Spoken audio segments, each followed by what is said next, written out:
You don't belong here, boy. Find the bus station where people like you catch rides. The words slice through the polished marble lobby of Westchester Executive Terminal like a blade. They come from Bradley Thornton, 52 years old terminal manager, standing with his chest puffed out and his chin raised high. His voice carries across the room, deliberately loudly meant for everyone to hear. He looks down at the man sitting in the corner leather chair. Faded gray hoodie, worn jeans, muddy running shoes. The man doesn't look up from his phone, doesn't flinch, doesn't move. This is Marcus Rivera, 38 years old. He looks exhausted. 3 days of merger negotiations in a Newark warehouse have drained every ounce of energy from his body. His hoodie has coffee stains on the sleeves. His jeans are wrinkled from sleeping in conference rooms. His shoes are dirty from walking through construction sites inspecting the logistics facilities he just bought for $12 billion. But Bradley doesn't know any of this. All Bradley sees is someone who doesn't fit his idea of what belongs in his terminal. Marcus lifts his eyes slowly. His voice is calm, steady. "I'm waiting for my flight."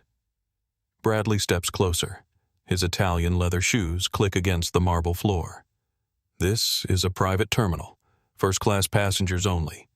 You need to show me your credentials or leave immediately." Around the lobby, heads turn. A banker in a three-piece suit looks up from his Wall Street Journal.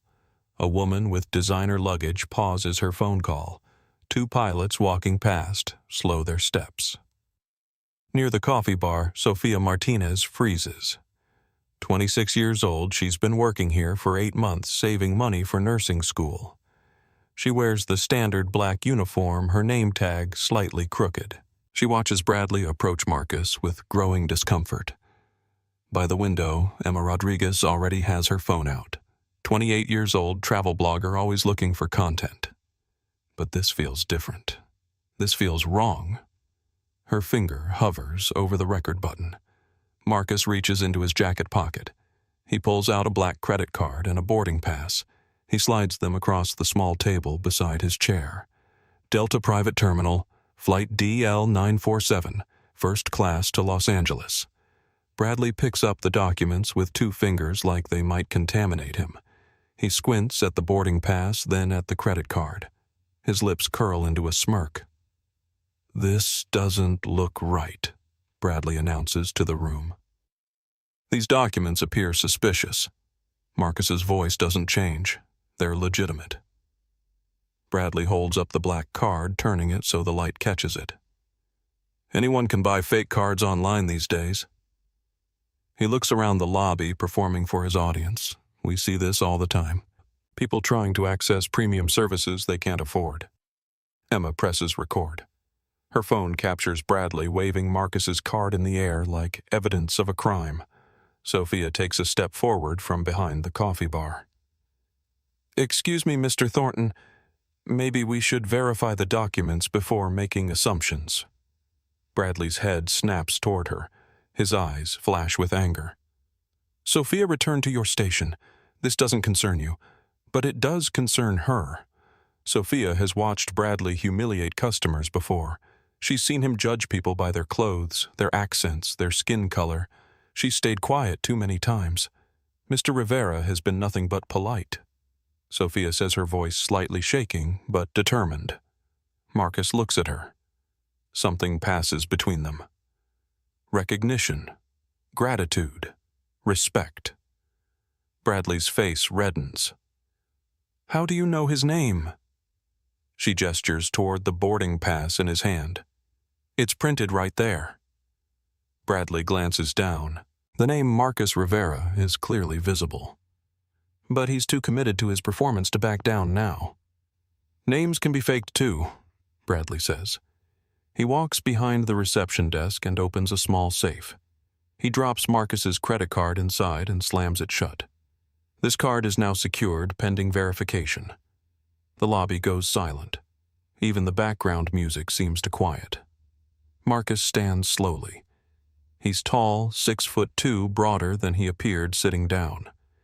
His presence fills the space differently now.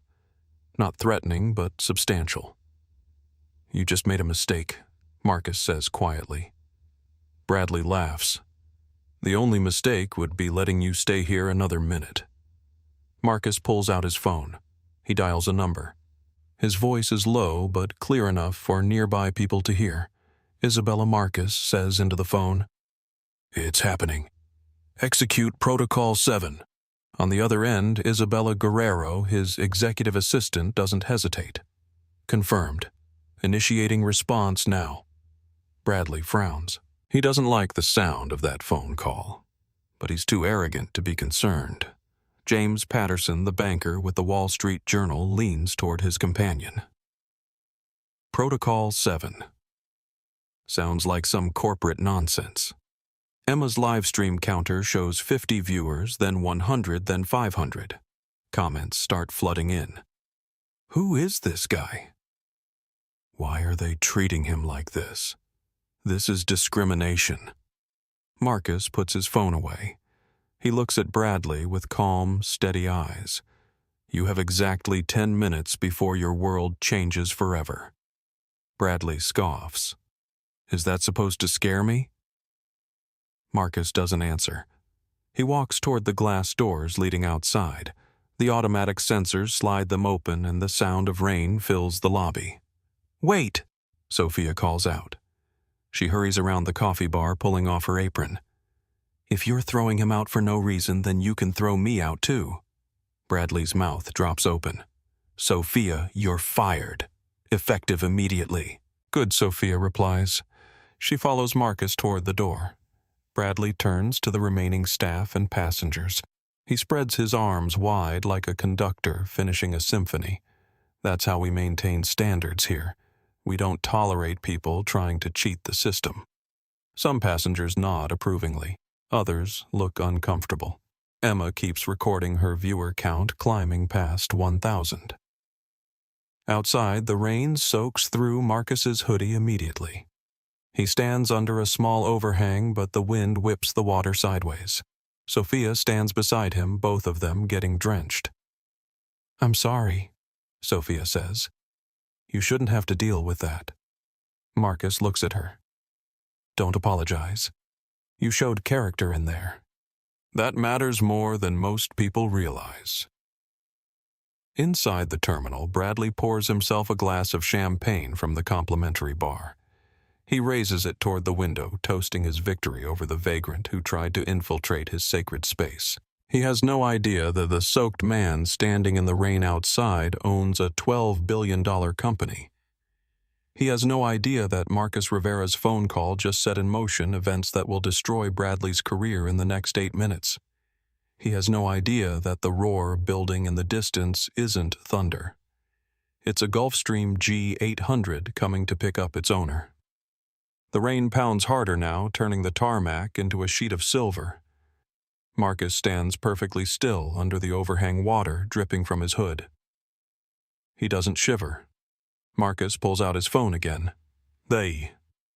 Marcus pulls out his phone again. The screen lights up despite the moisture. He dials another number. "Captain Rodriguez," Marcus says when the call connects. "Status report." The voice on the other end is crisp, professional. "Kingfisher 1 is 8 minutes out, sir. Weather is rough, but we're cleared for priority landing. Should I request the standard gate?" "Negative," Marcus replies, watching Bradley through the glass windows. "Bring her straight to the main terminal windows. Park nose to glass. Full floodlights. Sir, that violates several safety protocols. I'll handle the fines. Make an entrance, Captain. Understood. Kingfisher 1 inbound." Inside the terminal, Bradley has attracted a small crowd around the reception desk. He's retelling the story of his heroic ejection of the vagrant, embellishing details with each repetition. "The man was clearly unstable," Bradley says, gesturing dramatically. "Probably on drugs. He kept claiming he belonged in first class. Can you imagine James Patterson raises his champagne glass? Good for you, Thornton. These people think they can just walk into any establishment and demand service. Emma's live stream now has 3,000 viewers. The comments are split between outrage and support, but the hashtag terminal discrimination is starting to trend on social media platforms. David Park sits quietly in a corner chair scrolling through his phone. He's a tech entrepreneur, 34 years old, and something about the name Marcus Rivera sounds familiar. He opens a search engine, types the name, and freezes.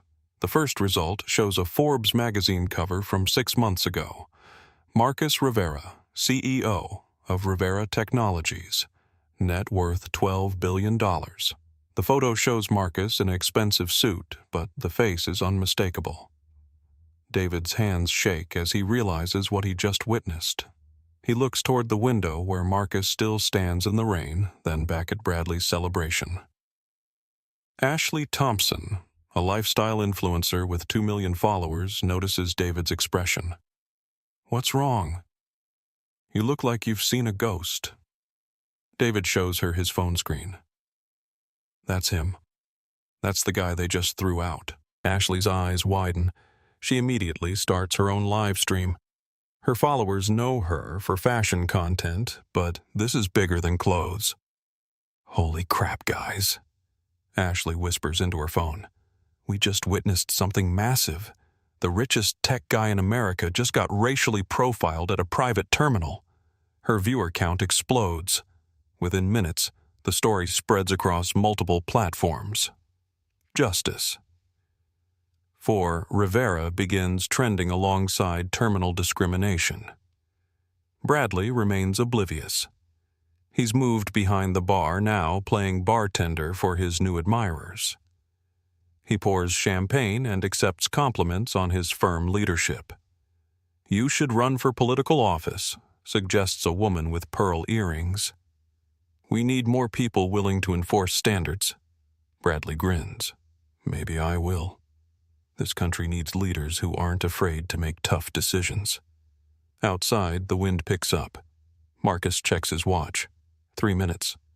Sophia looks at him curiously. "You seem awfully calm for someone who just got humiliated." Marcus almost smiles.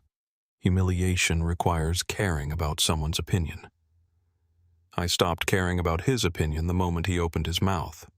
But still, Sophia insists. What he did was wrong. Illegal, probably." Marcus nods. "It was. And there will be consequences." A low rumble reaches their ears. Not thunder. Something else. Something mechanical and powerful. Inside the terminal, Ashley's live stream has reached 50,000 viewers. Comments flood her screen faster than she can read them. People are sharing the story, tagging news outlets, demanding action. Emma coordinates with Ashley, cross-promoting their streams. Together, they've captured the entire incident from multiple angles. The footage is already being downloaded and reshared across dozens of platforms. Bradley finally notices the commotion around the 2 women with their phones. He approaches Ashley with his chest puffed out. "Excuse me, miss. This is a private terminal. Photography requires permission." Ashley keeps recording. "Is that the same rule you used when you stole that man's credit card?" Bradley's confidence flickers. "I didn't steal anything. I secured suspicious documents according to protocol." Emma joins the confrontation, her phone also pointed at Bradley. "What protocol allows you to racially profile customers?" The rumble outside grows louder. Several passengers move toward the windows, looking up at the sky. Bradley's face reddens. "You're both trespassing. Security." But his security call goes unanswered. His guards are busy dealing with a priority aircraft request that just came through the control tower. Something about a Kingfisher 1 demanding immediate taxi clearance to Gate 1. Gate 1 is reserved for heads of state. It's positioned directly in front of the main terminal windows, close enough to read license plates on cars. No private jet has ever used Gate 1. The rumble becomes a roar. Marcus looks at his watch again. "Right on time." Sophia follows his gaze upward. Through the rain, lights pierce the darkness. Bright, blinding landing lights approaching fast. Inside the terminal, conversations stop. Champagne glasses pause halfway to lips. Everyone turns toward the massive windows. The aircraft that emerges from the storm isn't just large, it's magnificent. A Gulfstream G-800, the apex of private aviation technology. $85 million of aerospace engineering wrapped in midnight blue paint. But it's not heading to the distant tarmac where private jets normally park. It's coming straight toward the terminal building. Several passengers step back from the windows. This isn't normal. This is dangerous. Bradley rushes to the windows, pressing his hands against the glass. That pilot is insane. He's going to crash into us. The Gulfstream's engines scream as it approaches. The pilot doesn't slow down until the very last second. Then, with surgical precision, the massive aircraft stops just feet from the terminal windows. The jet's floodlights activate, bathing the entire lobby in harsh white light. Every person inside is illuminated like actors on a stage.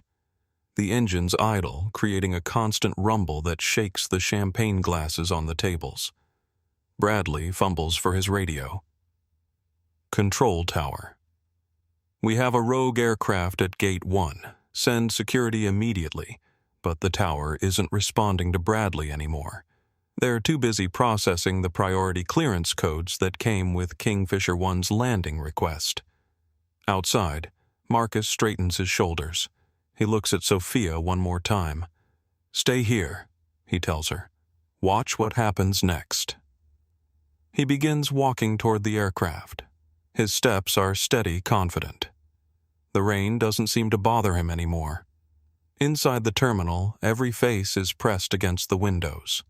Phones record from every angle.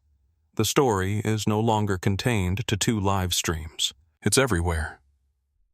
Bradley watches Marcus approach the jet, and for the first time since this encounter began, a small seed of doubt plants itself in his mind. Who calls in an $85 million aircraft for a pickup? As Marcus walks across the wet tarmac toward his jet, the floodlights catch the determination in his eyes.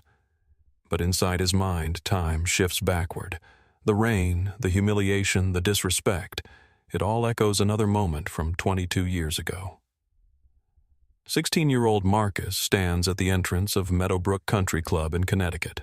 He wears his best clothes, khakis from Target, a polo shirt his mother bought on clearance sneakers he scrubbed clean that morning. In his hand, he holds a letter confirming his summer internship with the club's IT department. The man blocking his path looks exactly like Bradley will 2 decades later. Same arrogance, same sneer, same absolute certainty that he knows who belongs and who doesn't. "Excuse me," Son, the country club manager, says. Employees enter through the service door around back. Marcus holds up his letter. "I'm Marcus Rivera.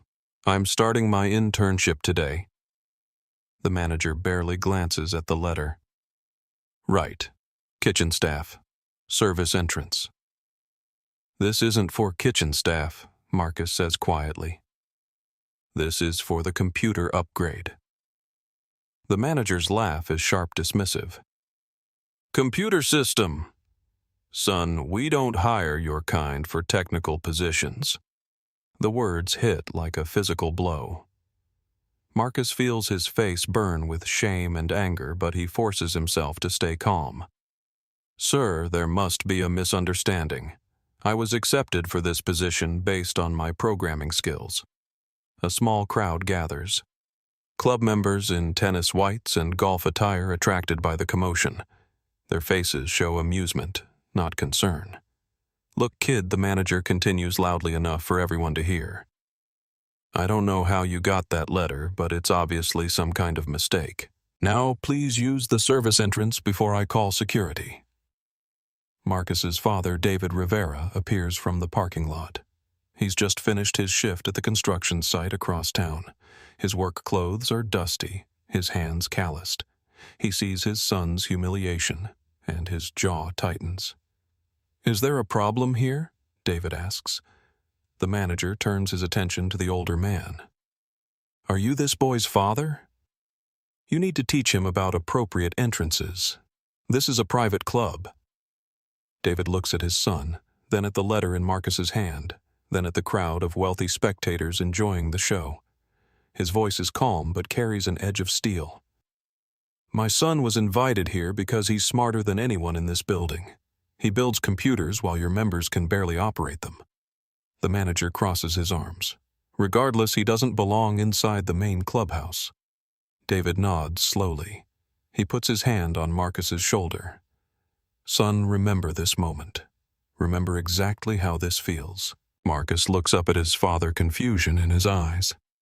Remember it, David continues, because one day you won't be asking these people for permission. You'll own the table they're trying to keep you from.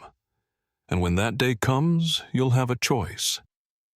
You can become them, or you can become something better. The manager taps his foot impatiently. Are we done here? David ignores him. He looks directly at his son. What you do with power defines who you are. Don't use it to hurt people who can't fight back. Use it to make sure no one else has to stand where you're standing right now. Marcus nods, not fully understanding, but knowing his father's words matter. The manager sighs dramatically. Security is on the way. You both need to leave. David turns to leave, but Marcus doesn't move immediately.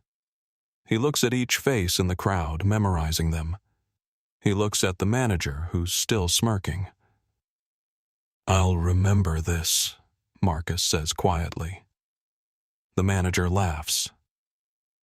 I'm sure you will, kid. I'm sure you will. 22 years later, standing in the rain outside Westchester Executive Terminal, Marcus carries those words with him. His father died 5 years ago, but his voice remains clear. Use power to make sure no one else has to stand where you're standing. Marcus reaches the aircraft stairs. The door opens, revealing Carmen Valdez, his chief flight attendant. She holds a large black umbrella and steps down to meet him. Welcome back, Mr. Rivera, she says warmly. Inside the terminal, Bradley presses his face against the glass. His mouth falls open as he watches the interaction. How does the vagrant know the flight crew? Bradley mutters. Emma's live stream captures his confused expression. Her viewer count has passed 100,000. Comments scroll by so fast they're unreadable. Ashley coordinates with news outlets, sliding into her DMs. CNN, MSNBC, Fox News. Everyone wants the exclusive footage.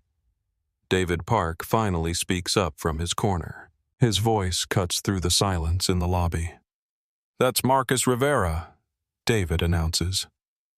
CEO of Rivera Technologies. Net worth $12 billion.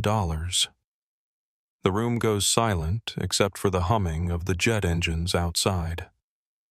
James Patterson, the banker who was laughing minutes earlier, drops his champagne glass. It shatters on the marble floor. Bradley's face drains of color. He stumbles backward from the window. That's impossible, Bradley whispers. He was wearing a hoodie. David holds up his phone showing Marcus's Forbes magazine cover. Same face. Same man you just humiliated and threw out in the rain. The reality crashes over Bradley like a wave. Everything he thought he knew about the situation flips upside down. Outside, Marcus pauses at the bottom of the aircraft stairs. He turns back toward the terminal windows. Through the glass, he can see every face watching him. He can see Bradley's panic, the passengers' shock, the staff's growing realization. Marcus remembers his father's words about power and choice. Today, he decides Bradley Thornton learns what consequences feel like. Marcus climbs the stairs toward his aircraft, toward his moment of decision about what to do with the power he's about to unleash. Inside the terminal lobby, chaos erupts in whispers and panicked phone calls. Bradley stands frozen by the windows watching Marcus disappear into the aircraft. His hands shake as reality settles over him like a weight. James Patterson drops his second champagne glass. This one doesn't just shatter, it explodes against the marble floor, sending crystal fragments across the polished surface. $12 billion, James whispers to himself. I mocked a man worth $12 billion. Ashley Thompson's live stream shows her own face, pale and shocked. She addresses her 200,000 viewers directly. Guys, we just witnessed something historic. This isn't just about one racist manager anymore. This is about how wealth and power hide in plain sight and how prejudice blinds people to truth. Emma Rodriguez coordinates with Ashley, splitting screen time between both their audiences. Together, they've created an unstoppable social media storm. The hashtag Rivera Respect now trends #1 globally. Bradley Thornton trends #3, but not in a good way. Photos of Bradley's sneering face are being turned into memes about karma and comeuppance.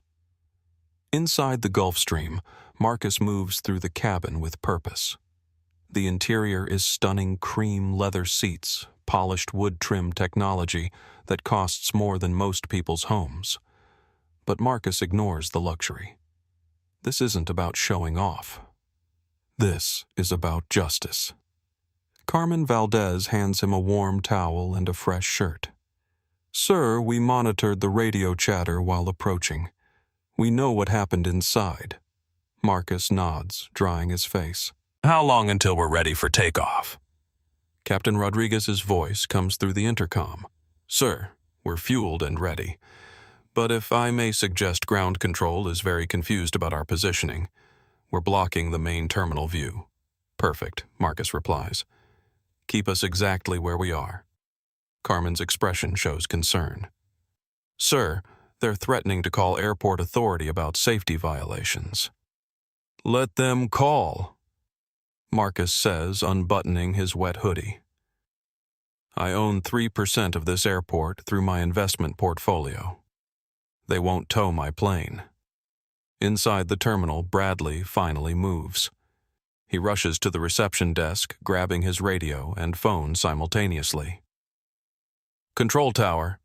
This is Terminal Manager Thornton, he says into the radio.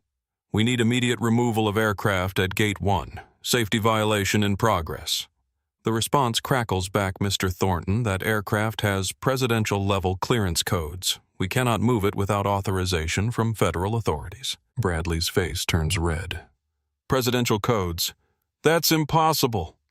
He dials his boss, Jonathan Hayes, chairman of the terminal board. The call goes straight to voicemail. Bradley tries again. Voicemail. On his third attempt, Jonathan answers. Bradley, this better be important. I'm at my daughter's wedding reception. Jonathan. We have a situation. I ejected a customer who turned out to be... You ejected a customer. Jonathan's voice sharpens. On whose authority? He was suspicious. He looked like he didn't belong. Bradley, what have you done?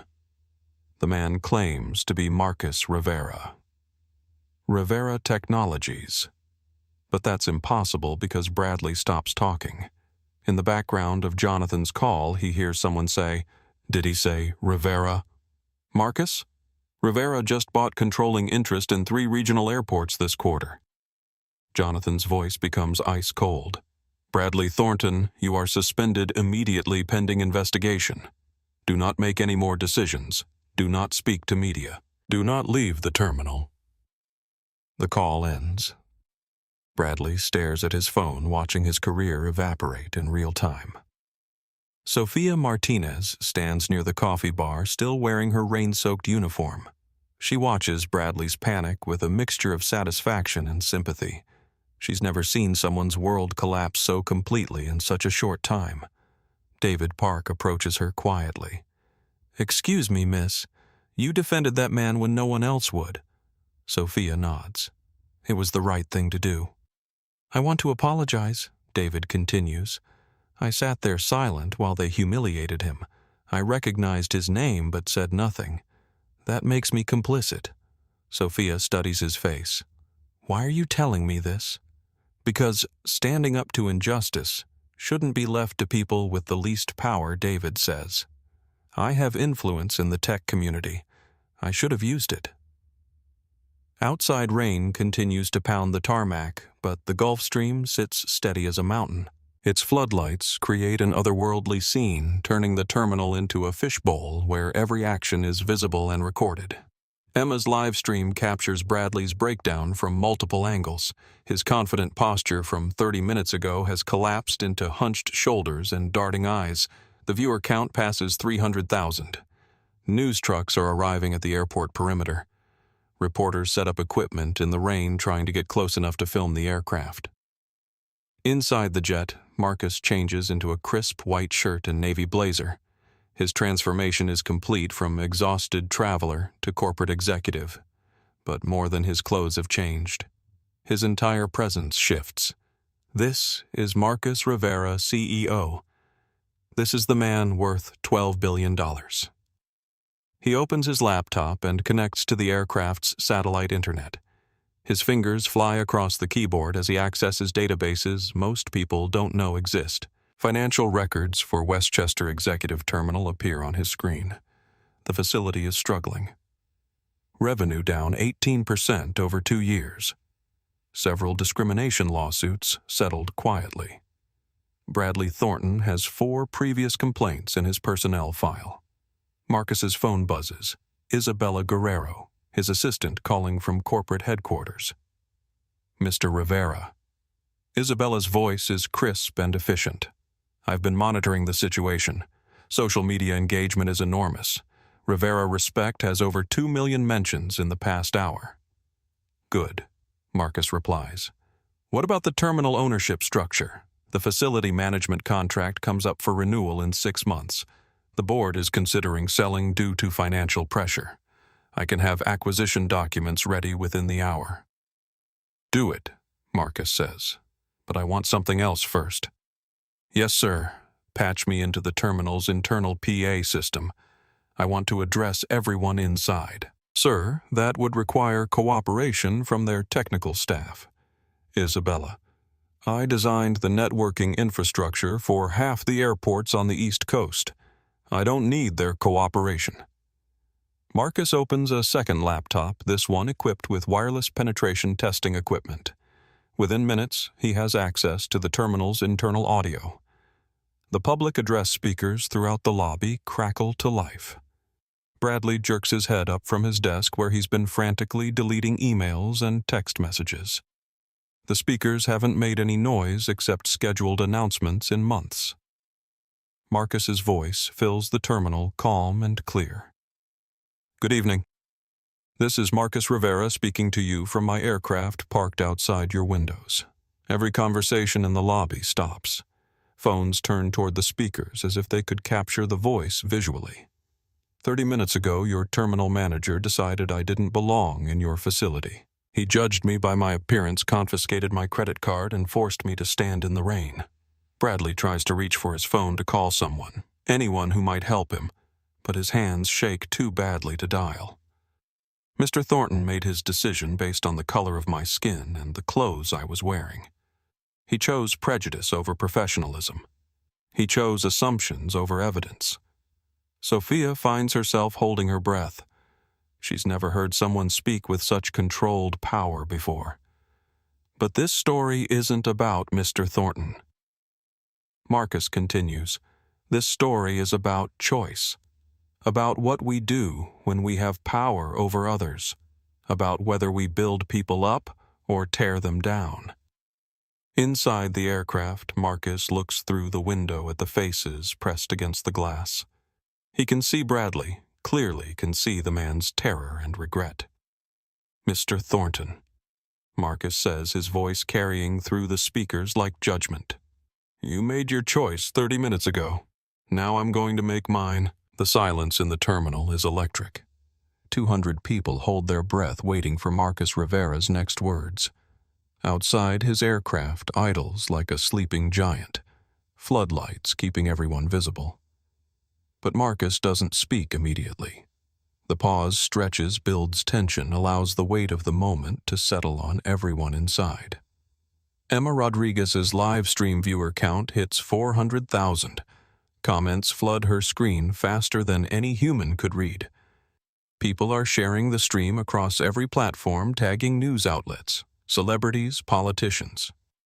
Ashley Thompson coordinates with Emma, both women understanding they're documenting something historical.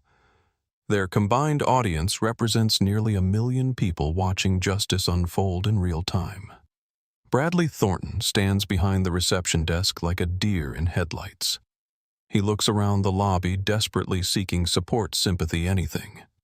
But every face that meets his gaze quickly looks away. The rain outside has softened to a steady patter, but the aircraft's engines continue their low rumble.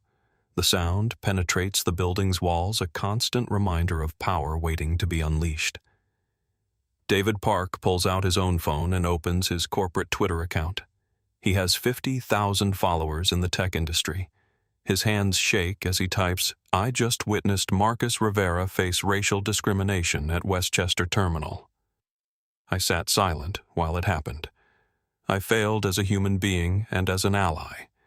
This ends now." He attaches Emma's live stream link and hits send. Within minutes, his post gets retweeted by tech leaders across Silicon Valley. The story spreads beyond social media into corporate circles, investment groups, boardrooms. Sophia Martinez watches the social media explosion with amazement. She's never seen anything like this. Hundreds of thousands of strangers are rallying behind a man they've never met, demanding justice for treatment she witnesses daily. But this time feels different. This time, the victim has power to fight back. James Patterson, the banker who mocked Marcus's appearance, tries to blend into the background. He deletes his own social media posts from earlier in the day, hoping to erase evidence of his participation in the humiliation. Too late. Screenshots exist. Video exists. The internet never forgets. Carmen Valdez moves through the aircraft cabin, preparing for whatever comes next. She's worked for Marcus for 3 years, has seen him negotiate billion-dollar deals with the same calm intensity he showed in the terminal. Sir Carmen says quietly, "The media presence outside is growing. Airport security is setting up barriers to control the crowd." Marcus nods without looking away from his laptop. "Good. I want witnesses to what happens next." On his screen, Marcus reviews the terminal's operational data. Staffing numbers, revenue figures, customer complaint reports. The picture they paint isn't pretty. Under Bradley's management, customer satisfaction has dropped 23%. Complaints about discriminatory treatment have increased by 40%. Revenue has declined as premium customers choose other facilities. Marcus's phone buzzes with calls from reporters, board members, federal authorities. He ignores them all. Isabella Guerrero's voice comes through his secure line. "Mr. Rivera, I have Jonathan Hayes on hold. He's requesting immediate conference." "Patch him through," Marcus replies. Jonathan Hayes's voice crackles through the connection. He sounds panicked, desperate. "Mr. Rivera, I sincerely apologize for this incident." Bradley Thornton acted without authority. "We're conducting a full investigation." Marcus's response is ice cold. "Mr. Hayes, your investigation is unnecessary. I have video evidence, witness testimony, and documentation of prior incidents under Mr. Thornton's leadership. We can resolve this privately," Jonathan pleads. "Financial compensation, public apology, whatever you require." Marcus almost smiles. "You still don't understand. This isn't about money." "Then what do you want?" Justice Marcus says simply. "Accountability. Change." Through the aircraft windows, Marcus can see Bradley pacing behind the reception desk like a trapped animal. The man's career is disintegrating in real time, and he knows it. Emma's live stream captures Bradley's breakdown from multiple angles. His earlier confidence has completely evaporated. He looks smaller now, diminished. The hashtag Bradley Thornton trends worldwide, but not as a celebration. Memes mock his arrogance. Screenshots highlight his prejudice. His name becomes synonymous with entitled racism. But Marcus isn't finished. His voice returns to the PA speakers. "Ladies and gentlemen, thank you for your patience," Marcus says. "I want to address something important." The lobby falls silent again. What happened here tonight wasn't unusual. It happens every day in terminals and restaurants and boardrooms across this country. The only difference is that tonight it was recorded. Tonight, there were witnesses. Tonight, there will be consequences. Sophia feels tears welling in her eyes. Someone finally said it. Someone with power finally acknowledged what she's seen countless times. Bradley makes one last desperate play. He grabs the PA microphone at his desk. "Ladies and gentlemen, this is your terminal manager. We're experiencing a security incident with an unauthorized aircraft. Please remain calm while authorities respond." His voice shakes. He sounds anything but authoritative. Marcus's laugh comes through the speakers, not cruel, but genuinely amused. "Mr. Thornton, you just called me a security threat on live television." That was unwise. Marcus opens another program on his laptop. Financial markets data streams across his screen. "Did you know, Mr. Thornton, that your terminal's parent company, Westchester Aviation Holdings, derives 47% of its revenue from technology contracts with my company?" Bradley's face goes white. "Those contracts come up for renewal next month," Marcus continues. "I'm sure the board will find today's incident illuminating when making their decision." Jonathan Hayes's voice explodes through Marcus's phone. "You can't do this. You can't destroy our business over one employee's mistake." "Watch me," Marcus replies and ends the call. The social media firestorm reaches mainstream news. CNN interrupts regular programming for breaking news about viral discrimination incident. Fox News scrambles reporters to the airport. MSNBC leads with the story. But Marcus isn't watching the news. He's implementing justice. His fingers fly across the keyboard, accessing corporate databases, financial solutions, contract renewals. Every lever of power he controls is about to be pulled. Outside, the rain stops completely. The aircraft's floodlights illuminate the terminal like a spotlight on a stage. Inside, Bradley Thornton realizes he's not just losing his job. He's about to lose everything. The terminal lobby has transformed into something resembling a fishbowl. Every person inside feels exposed under the aircraft's relentless floodlights. Conversations happen in whispers. People move carefully aware that hundreds of thousands of viewers are watching their every reaction. Bradley Thornton stands behind his desk, no longer the confident authority figure who ejected Marcus Rivera 30 minutes ago. His expensive suit is wrinkled, his perfectly styled hair disheveled from running his hands through it in panic. He tries to call his wife, but his hands shake too badly to dial correctly. He tries to access his computer, but finds his administrative credentials have been revoked remotely. Someone with higher authority has locked him out of his own controls. Sophia Martinez watches Bradley's deterioration with mixed feelings. Part of her feels satisfied seeing him face consequences for years of treating people badly. But another part recognizes the human cost of watching someone's world collapse. Emma Rodriguez adjusts her phone angle to capture the full scope of the situation. Her live stream now draws viewers from around the world. Comments come in dozens of languages, but the sentiment is universal. Justice is coming. The viewer counter passes 600,000. Emma has never experienced anything like this. She's a travel blogger who usually gets a few hundred views per video. Tonight, she's documenting history. Ashley Thompson coordinates with major news networks sliding into her direct messages. CNN wants exclusive footage. MSNBC offers payment for interviews. Fox News requests statements from witnesses, but Ashley declines them all. This story belongs to the people watching it unfold, not to corporate media looking for sound bites. Inside the Gulf Stream, Marcus reviews personnel files for Westchester Executive Terminal. Years of complaints about Bradley's behavior scroll across his screen. Customer complaints, staff grievances, discrimination allegations, all handled quietly buried in confidential files. But Marcus has access to everything. His company provides cybersecurity services to hundreds of corporations. Legal discovery tools, forensic analysis, software data recovery solutions, all originally designed to protect companies now use to expose their failures. Carmen Valdez approaches with updates from the ground. Sir Airport Authority has arrived. They're requesting immediate conference about safety violations. Tell them I'll be available in 10 minutes. Marcus replies without looking up from his laptop. Captain Rodriguez's voice comes through the intercom. Mr. Rivera ground control is becoming insistent about our positioning. They're threatening to declare an emergency. Let them declare what they want. Marcus responds. We have diplomatic clearance codes. They can't move us without federal authorization.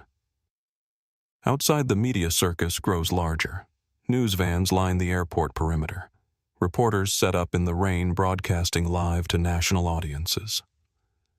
The story has transcended social media to become mainstream news. David Park sends messages to his professional network, leveraging his connections in the tech industry. Within minutes, other tech leaders begin posting their own experiences with discrimination, their own moments of staying silent when they should have spoken up. The conversation expands beyond one incident to become a broader reckoning about privilege, power, and responsibility. James Patterson deletes his social media accounts entirely, but it's too late. Screenshots of his mocking comments circulate widely. His employer, a mid-tier investment firm, begins receiving calls from clients demanding explanations. The cost of prejudice compounds rapidly in the age of viral accountability. Sofia Martinez's phone buzzes with friend requests and messages from strangers who watched her defend Marcus. She's become an unlikely hero in this story, the low-wage worker who showed more character than anyone else in the room. But Sofia doesn't feel heroic. She feels tired. Tired of watching people get treated badly because of their appearance. Tired of staying quiet to keep jobs that barely pay enough to survive. Tonight feels different because someone with power is fighting back. But tomorrow, the powerful will still be powerful, and people like her will still need to choose between speaking up and keeping paychecks. Marcus's phone rings. Isabella Guerrero's voice comes through the secure line. Sir, I have 3 major news networks requesting immediate interviews. The White House press secretary mentioned the incident in tonight's briefing. Congressional leaders are calling for investigations into discrimination at federal transportation facilities. Good, Marcus replies. What about the terminal's board of directors? Emergency session called for tonight. Jonathan Hayes is trying to arrange private settlement negotiations. No settlements, Marcus says firmly. Public accountability only. In the lobby, Bradley makes one final desperate attempt to control the narrative. He grabs a microphone and addresses the passengers directly. Ladies and gentlemen, I want to apologize for any misunderstanding that occurred earlier tonight. Sometimes in our effort to maintain security protocols can appear overly aggressive. His words ring hollow. Video evidence of his clear discrimination is playing on screens around the world. No one believes his misunderstanding excuse. Emma's live stream captures passengers rolling their eyes at Bradley's pathetic attempt at damage control. Comments mock his obvious lie. Marcus's voice returns to the PA speakers cutting through Bradley's damage control. Mr. Thornton, your apology is noted but insufficient. Actions have consequences. Choices have prices. Bradley looks toward the windows desperately. Through the glass, he can see Marcus silhouetted in the aircraft's cabin laptop open, orchestrating the destruction of Bradley's career with corporate precision. What happens now isn't about revenge, Marcus continues. It's about accountability. It's about making sure this doesn't happen again to someone who doesn't have an $85 million aircraft to make their point. The lobby remains silent, except for the aircraft engine's constant rumble. For too long, discrimination has been consequence-free for perpetrators while being life-altering for victims. Tonight, we reverse that equation. Bradley sinks into his chair. He understands now that this isn't going to blow over. This isn't going to be handled quietly. This is going to follow him for the rest of his career, possibly the rest of his life. Marcus closes his laptop and stands. Through the aircraft windows, he looks at the faces pressed against the terminal glass. Hundreds of people watching, waiting to see what justice looks like when power aligns with righteousness. Carmen prepares for whatever comes next. She's never seen Marcus this focused, this determined. Usually his business dealings involve numbers and contracts and negotiation. Tonight feels personal. Sir Carmen asks quietly, "What are your instructions?" Marcus adjusts his blazer and checks his watch. "I'm going back inside." The statement sends electricity through the aircraft cabin. Captain Rodriguez's voice crackles through the intercom with concern. "Sir, the situation inside remains volatile. Recommend security escort." "No escort needed," Marcus replies. "I'm not going back as a victim. I'm going back as an owner." Carmen's eyes widen. Sir Marcus almost smiles. "Isabella just completed acquisition of the terminal management contract. As of 3 minutes ago, I own this facility. The transformation is complete. Marcus Rivera is no longer the exhausted traveler who got discriminated against. He's the owner of the building where it happened. And he's about to deliver consequences that will echo far beyond one terminal, one manager, one moment of prejudice." The aircraft door opens. Marcus steps into the rain, but this time he doesn't get wet. Carmen holds an umbrella over him as he walks back toward the terminal where Bradley Thornton waits for judgment. Marcus Rivera walks across the rain-soaked tarmac with purpose. Each step is measured, deliberate. Behind him, the Gulfstream's engines idle at the perfect RPM to create maximum psychological impact, loud enough to demand attention, powerful enough to shake windows, constant enough to serve as an audio backdrop for what's about to unfold. The floodlights from his aircraft cast long shadows across the ground. Marcus moves through these shadows like a figure of justice returning to claim what's rightfully his. His transformation from victim to owner is complete, visible in every line of his posture. Inside the terminal, faces press against the windows. Every passenger, every staff member, every person with a phone trains their attention on the man approaching their building. They don't know what's coming, but they sense its magnitude. Bradley Thornton stands frozen behind his reception desk. 35 minutes ago, he ordered this man to leave through the service entrance. Now he watches that same man return with the confidence of someone who owns the place, because he does. Emma Rodriguez's live stream captures Marcus's approach from multiple angles. Her viewer count has passed 800,000. The comments section moves so fast, it's a blur of languages and reactions, but the sentiment is universal. Something historic is happening. Ashley Thompson coordinates her coverage with Emma's, creating a multi-angle documentation of events. Together, they've built an audience larger than most television networks achieve during prime time. Marcus reaches the terminal entrance. The automatic glass doors slide open to receive him, but he doesn't enter immediately.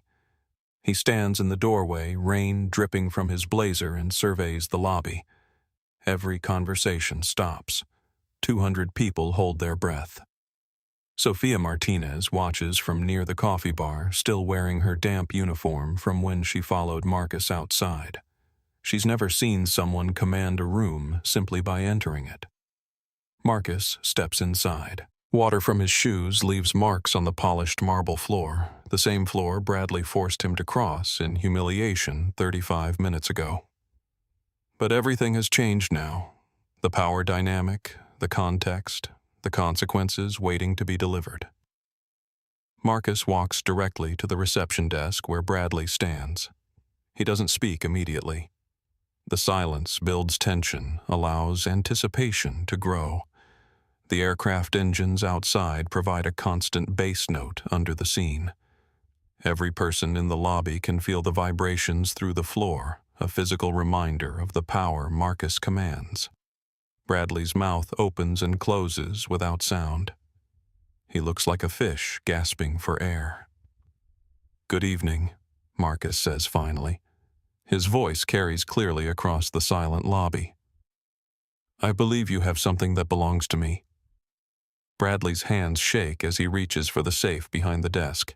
He fumbles with the combination twice before getting it right. Inside Marcus's black credit card sits exactly where Bradley placed it 35 minutes ago. Bradley holds out the card with trembling fingers. Marcus doesn't take it immediately. He lets Bradley stand there, arm extended, experiencing the discomfort of waiting for acknowledgement. "Mr. Thornton," Marcus says calmly, "do you remember what you told me when you confiscated my card?" Bradley's voice comes out as a whisper. "I was following security protocols." Marcus shakes his head. "No. You said, and I quote, 'People like you don't belong here.' You said I should find the bus station where people like me catch rides." The lobby remains silent except for the sound of phones recording and the distant rumble of aircraft engines. "You judged me by my appearance," Marcus continues, "by my clothes, my fatigue, my race. You decided I was suspicious based on nothing more than your prejudice." Bradley tries to speak, but Marcus holds up a hand to stop him. "You confiscated my property. You called security. You forced me to stand in the rain while you celebrated your victory with champagne." Emma's live stream shows Bradley's face clearly. He looks like he's aged 10 years in 10 minutes. But most importantly, Marcus says, stepping closer to the desk, "You did all of this publicly. You made sure everyone could see you humiliating someone you thought couldn't fight back." David Park watches from his corner, his phone recording everything for his professional network. He's documenting this for the tech industry, making sure this moment becomes a case study in accountability. James Patterson tries to make himself invisible near the windows. He deletes text messages frantically, trying to erase evidence of his participation in mocking Marcus. Too late. Screenshots exist. The internet never forgets. Marcus finally takes his credit card from Bradley's shaking hand. He doesn't put it away. He holds it up for everyone to see. "This card represents more than purchasing power," Marcus says to the room. "It represents the right to be treated with dignity regardless of appearance. It represents the expectation that professionalism will override prejudice." Sofia Martinez feels tears welling in her eyes. Someone finally said it. Someone with power finally acknowledged what happens to people without power every single day. Mr. Thornton violated both principles. Marcus continues. "He stole from me, discriminated against me, and humiliated me in front of witnesses." Bradley finds his voice, though it cracks with desperation. "Mr. Rivera, I sincerely apologize. It was a mistake. A misunderstanding." Marcus's expression doesn't soften. A mistake is adding numbers incorrectly. A misunderstanding is miscommunicating instructions. What you did was deliberate discrimination based on racial prejudice. The weight of those words settles over the lobby like a judgment. Carmen Valdez appears in the terminal entrance holding legal documents. She approaches Marcus with professional efficiency. Sir Carmen says quietly, "The acquisition paperwork is complete. All contracts are signed and filed." Marcus nods. "Thank you, Carmen." Bradley looks confused. Acquisition paperwork. Marcus turns his attention back to Bradley. "Mr. Thornton, I have an announcement to make." The lobby holds its collective breath. "As of 20 minutes ago, I purchased the management contract for this terminal facility. I am now your employer." The silence that follows is profound. Even the social media comments seem to pause as the magnitude of this revelation settles over everyone. Bradley's legs give out. He grabs the edge of his desk to keep from falling, which means Marcus continues that your employment status is now my decision to make. Emma's live stream explodes with reactions. The viewer count passes 1 million. News outlets share her feed across their platforms. The story trends globally. Bradley Thornton Marcus says formally you are terminated for cause, effective immediately. The words echo through the lobby like a gavel falling.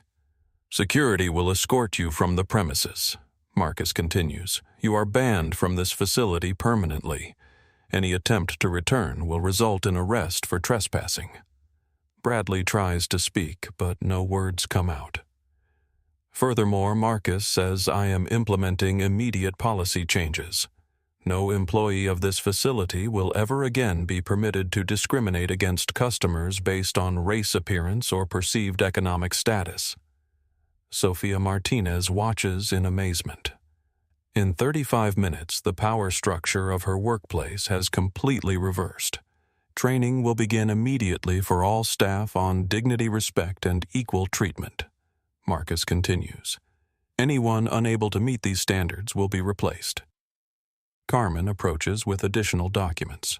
Sir, these are the new employment contracts for management positions. Marcus reviews the papers, then looks up at the crowd. Sophia Martinez. Marcus says clearly. Sophia's heart stops. She looks around, wondering if there's another Sophia in the building. Please approach the desk, Marcus requests.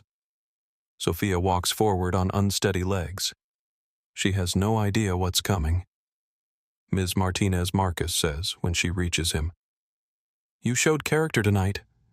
You defended a stranger when it cost you your job. You stood in the rain rather than watch injustice unfold. Sophia nods, unable to speak. I'm offering you the position of terminal manager, Marcus says. Tripled salary, full benefits, authority to hire and train staff according to the new dignity standards. The lobby erupts, not in cheers but in shocked gasps and excited whispers. Sophia stares at Marcus, trying to process what she just heard. Do you accept? Marcus asks gently. Sophia finds her voice. Yes. Yes, I accept. Bradley watches his replacement get hired in real time. The woman he fired for defending Marcus is now taking his job, his office, his authority. The irony is perfect. The justice is complete. Marcus shakes Sophia's hand, then addresses the lobby one final time. Change begins with individual choices, Marcus says. Tonight everyone in this room made a choice. Some chose silence. Some chose participation. Some chose documentation. Some chose justice. He looks directly at Bradley, who's being approached by security guards. And some chose discrimination. The consequences of that choice are now clear. Bradley is escorted toward the service exit, the same exit he forced Marcus to use. The symbolism is intentional and unmistakable. Marcus doesn't watch Bradley leave. He's already focused on the future, on building something better from the ashes of what was broken. Outside, the aircraft engines begin to wind down. The floodlights remain on, but the constant rumble fades. The performance is over. The justice has been delivered. But the impact of this night will echo far beyond this terminal, far beyond this moment. The moment Marcus announces his ownership of the terminal, something fundamental shifts in the lobby. It's not just the power dynamic that changes, it's the very air itself. 200 people suddenly understand they've witnessed something extraordinary. Emma Rodriguez's livestream chat explodes with reactions in dozens of languages. The phrase, "he bought the terminal," repeats in English, Spanish, French, German, Mandarin. The story transcends cultural barriers because justice is a universal language. Bradley Thornton stands motionless as security approaches him. These aren't the same guards who work for the terminal. These are Marcus's private security team professionals in dark suits who materialized as if from nowhere. The lead guard, a woman named Detective Sarah Brooks, approaches Bradley with legal documents. Mr. Thornton, you're being served with a restraining order prohibiting you from contacting Mr. Rivera or any employee of this facility. Bradley takes the papers with numb fingers. His brain can't process the speed at which his world has collapsed.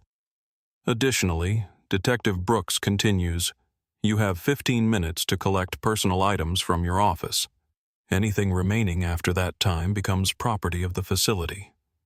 Bradley looks around the lobby, desperately seeking sympathy or support. Every face that meets his gaze quickly looks away. He's become radioactive. Association with him could mean professional suicide. James Patterson, the banker who mocked Marcus's shoes, slides along the wall trying to reach the exit unnoticed, but his movement catches Marcus's attention. "Mr. Patterson," Marcus calls out clearly. James freezes like a deer in headlights. "I believe you made some comments about my appearance earlier this evening." James's face turns pale. He looks around the lobby, realizing hundreds of thousands of people are watching this moment through Emma's live stream. "You mentioned something about the Salvation Army having a sale." Marcus continues. "You found my situation amusing." The lobby is silent, except for the soft hum of phones recording. "Mr. Patterson," Marcus says calmly. "What's the name of your investment firm?" James whispers the name, but Marcus can't hear him. "I'm sorry, could you speak up?" Marcus requests. "I want to make sure everyone hears you clearly." "Whitmore Financial Holdings." James says louder, his voice cracking. Marcus nods thoughtfully. "Whitmore Financial." "Yes, we've done business with them." "Not anymore, of course." James's eyes widen in horror. "Mr. Rivera, please." Marcus holds up a hand. "I'm not finished, Mr. Patterson. You see, Whitmore Financial manages the pension fund for several companies in my investment portfolio. About $40 million in assets under your management." The math hits James like a physical blow. $40 million in lost accounts means his career is over. Discrimination has costs, Mr. Patterson. Tonight you're learning what those costs feel like. James tries to speak, but Marcus has already moved on. The punishment is delivered. The lesson is clear. The consequences are final. David Park watches this exchange with growing horror. He realizes Marcus knows exactly who everyone is, what companies they work for, what leverage he can apply. This isn't random revenge. This is precise justice. Sofia Martinez stands beside Marcus, now still processing her promotion from fired waitress to terminal manager in the span of one conversation. She looks around the lobby, her lobby now with wonder and responsibility.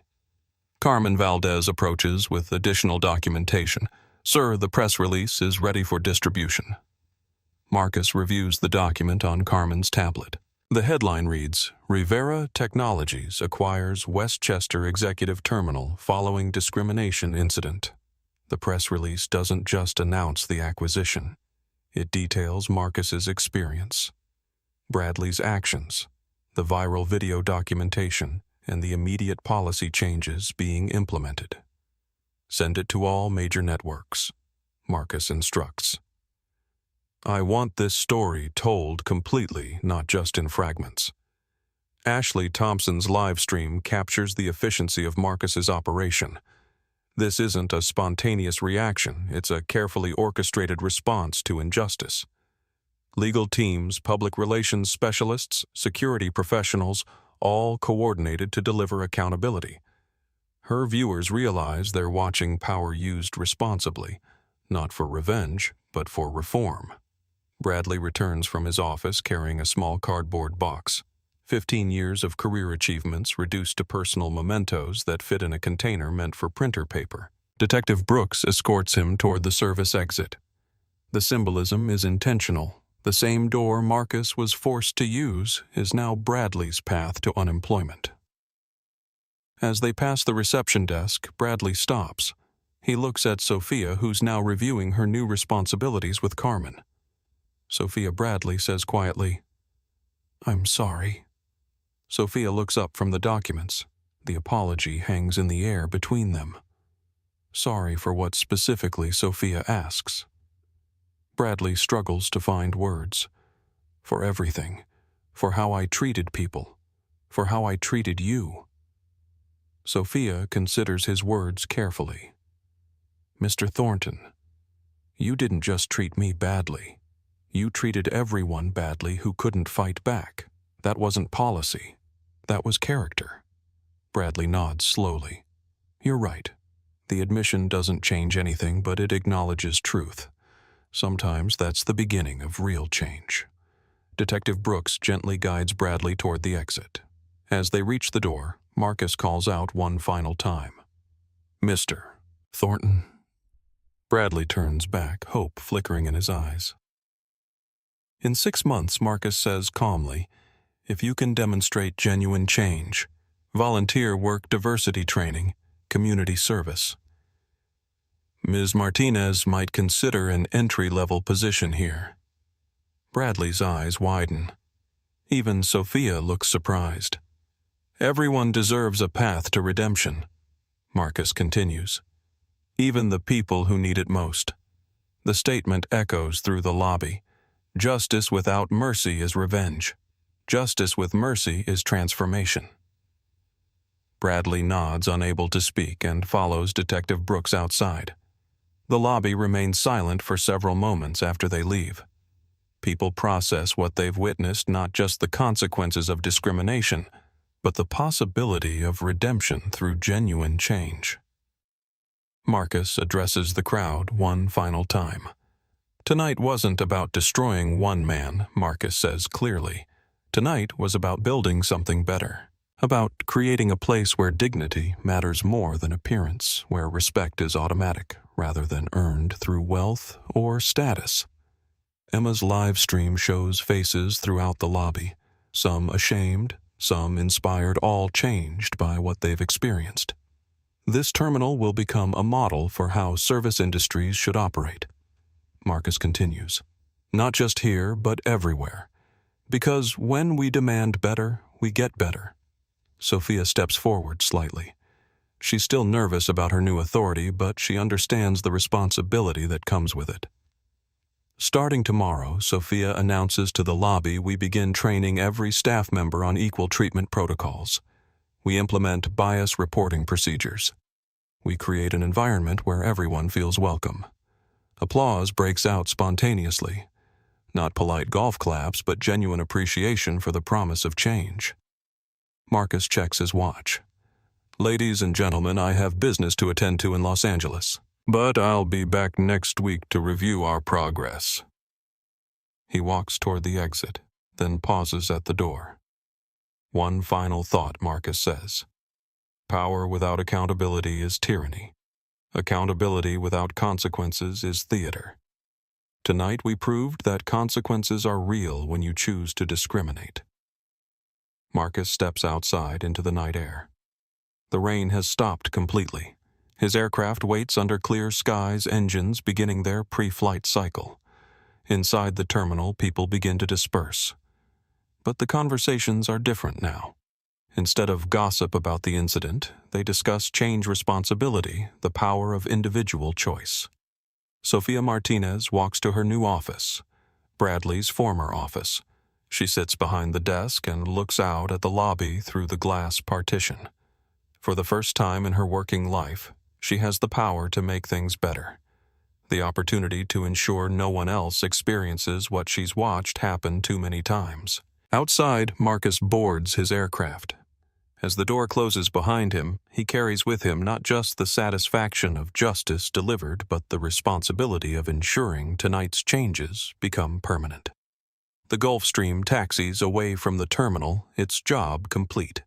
But the story continues inside, where Sophia Martinez begins planning the transformation of an industry one policy at a time.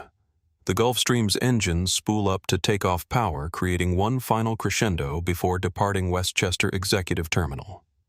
Inside the aircraft, Marcus Rivera settles into his seat and opens his laptop to review the evening's work.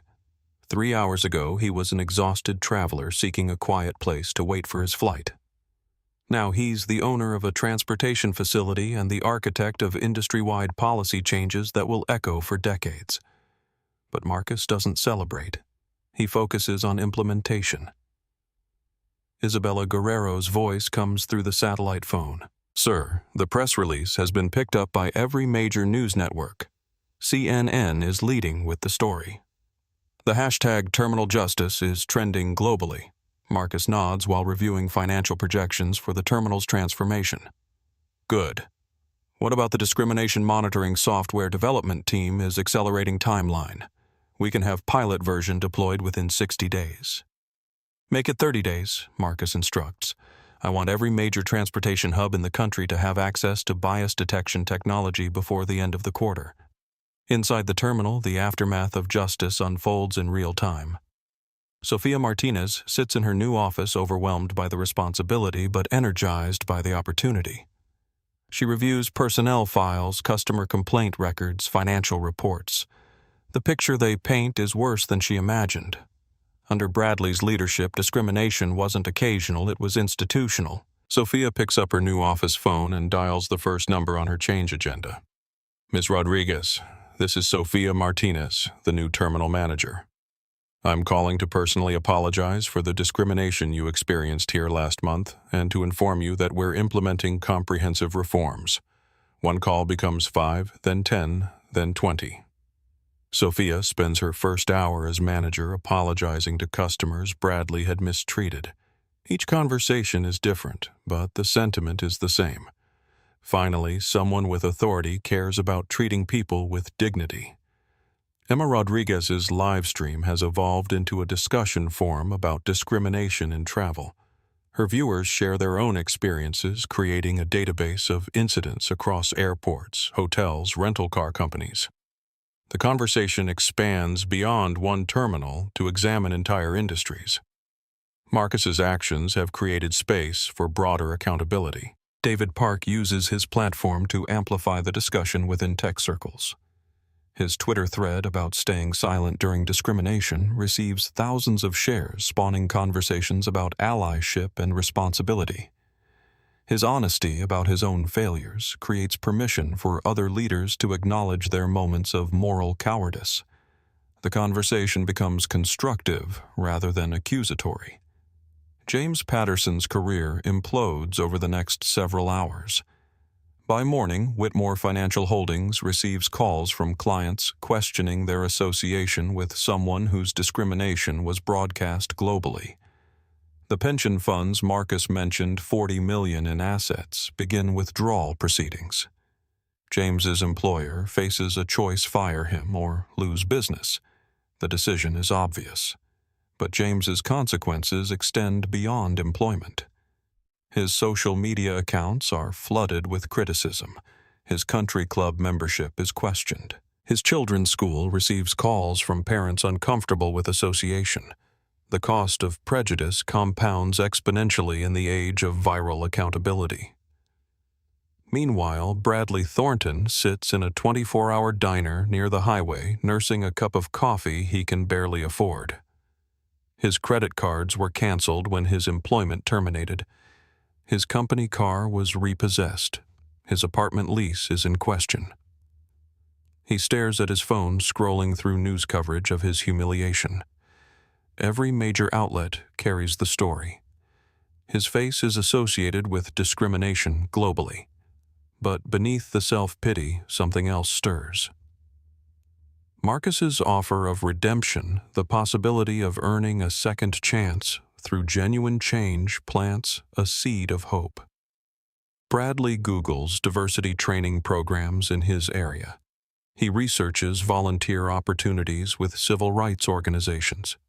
For the first time in his adult life, he considers how his actions affect others. The transformation won't be easy or quick. Decades of prejudice don't disappear overnight. But the possibility of redemption exists for those willing to do the work. Back in the aircraft, Marcus receives updates from his legal team. 3 other airports are requesting consultation on anti-discrimination policies. Federal transportation authorities want to discuss implementing bias monitoring across all major hubs. The ripple effects of one night's justice spread through entire industries. Carmen Valdez brings Marcus his evening briefing documents. Sir, we have requests for interviews from 67 media outlets. Congressional leaders want hearings on transportation discrimination. The NAACP is requesting partnership discussions. Marcus reviews the list thoughtfully. Schedule meetings with civil rights organizations first, media second, politicians last. He understands that real change comes from grassroots pressure, not government mandates. The organizations that fight discrimination daily deserve priority access to the tools he's developing. Captain Rodriguez's voice comes through the intercom. Mr. Rivera, we're beginning descent into Los Angeles. Local time is 11:47 p.m. Marcus looks out the window at the lights of Southern California spreading below. Somewhere down there, other travelers are experiencing discrimination in other terminals, other hotels, other businesses. But tonight's events created a blueprint for accountability, technology to monitor bias, legal frameworks for consequences, financial pressure for reform. Most importantly, proof that individual actions can create institutional change. Marcus's phone buzzes with a text from Sofia Martinez. First day complete. 23 customer apologies made. New training curriculum approved. 6 discrimination complaints resolved. Thank you for the opportunity to build something better. Marcus smiles as he reads the message. This is what justice looks like when power aligns with righteousness. Not revenge, but reform. Not destruction, but reconstruction. The aircraft touches down smoothly at Los Angeles International Airport. Marcus gathers his belongings and prepares to disembark. Tomorrow, he'll return to running a $12 billion technology company. But tonight's work, the work of holding people accountable for their choices, will continue long after he's gone. Because justice isn't a destination, it's a direction. And tonight, America's transportation industry took a significant step in the right direction. The Gulf Stream G800 levels off at 41,000 feet above the weather, above the turbulence in the smooth air where important decisions get made. Marcus Rivera transforms the aircraft's main cabin into a mobile command center coordinating the next phase of his response to discrimination. 3 laptops open on the conference table. Financial markets data streams across one screen. Legal documents fill another. The third shows a video conference with his acquisition team back in New York. Isabella Guerrero's face appears on the center monitor surrounded by lawyers, accountants, and public relations specialists working through the night. Mr. Rivera. Isabella reports we've completed due diligence on 17 regional airport facilities. All show similar patterns, declining customer satisfaction correlated with discrimination complaints. Marcus reviews the spreadsheet data. The pattern is clear and damning. Facilities with higher bias complaints lose revenue as premium customers choose alternatives. Discrimination isn't just morally wrong, it's economically stupid. What about the federal contracts, Marcus asks. Our legal team confirms that transportation facilities receiving federal funding must comply with civil rights legislation. Most aren't monitored effectively. We can change that.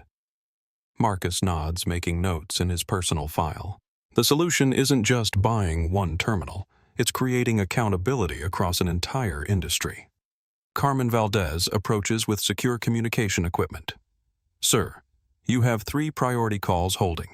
Department of Transportation, Secretary NAACP Chairman, and the CEO of Westchester Aviation Holdings. Take them in that order, Marcus instructs. The first call connects immediately. Transportation Secretary Janet Williams appears on screen calling from her home office at midnight. Mr. Rivera, Secretary Williams begins. I've been briefed on tonight's events. The video documentation is compelling and disturbing. Marcus leans forward slightly. Secretary Williams, what happened tonight happens daily across American transportation infrastructure.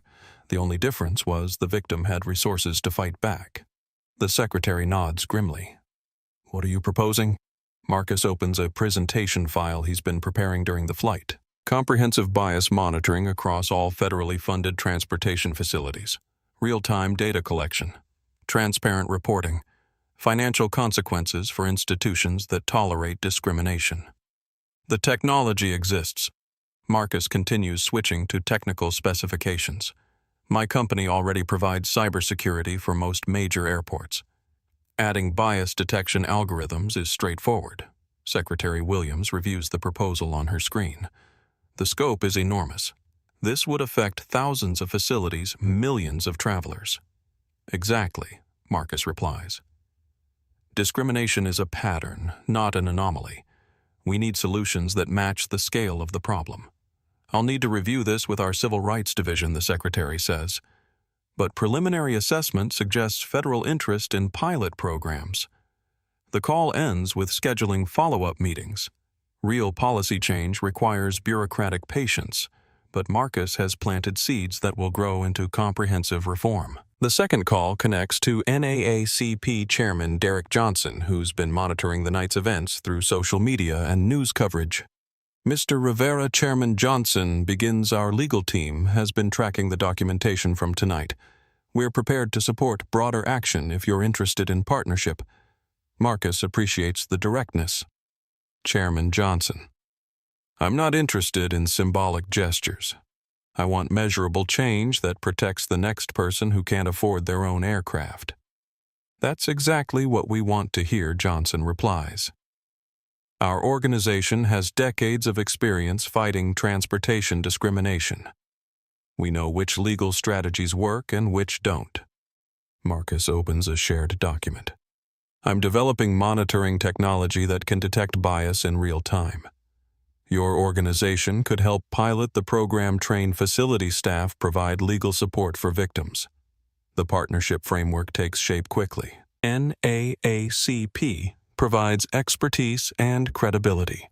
Marcus provides technology and financial resources. Together they can create change that neither could achieve alone. The third call is different. Jonathan Hayes, CEO of Westchester Aviation Holdings, appears on screen, looking haggard and desperate. It's past 1 a.m., but sleep isn't an option for someone watching their company's reputation disintegrate in real time. Mr. Rivera Hayes begins carefully. I want to discuss resolution of tonight's incident.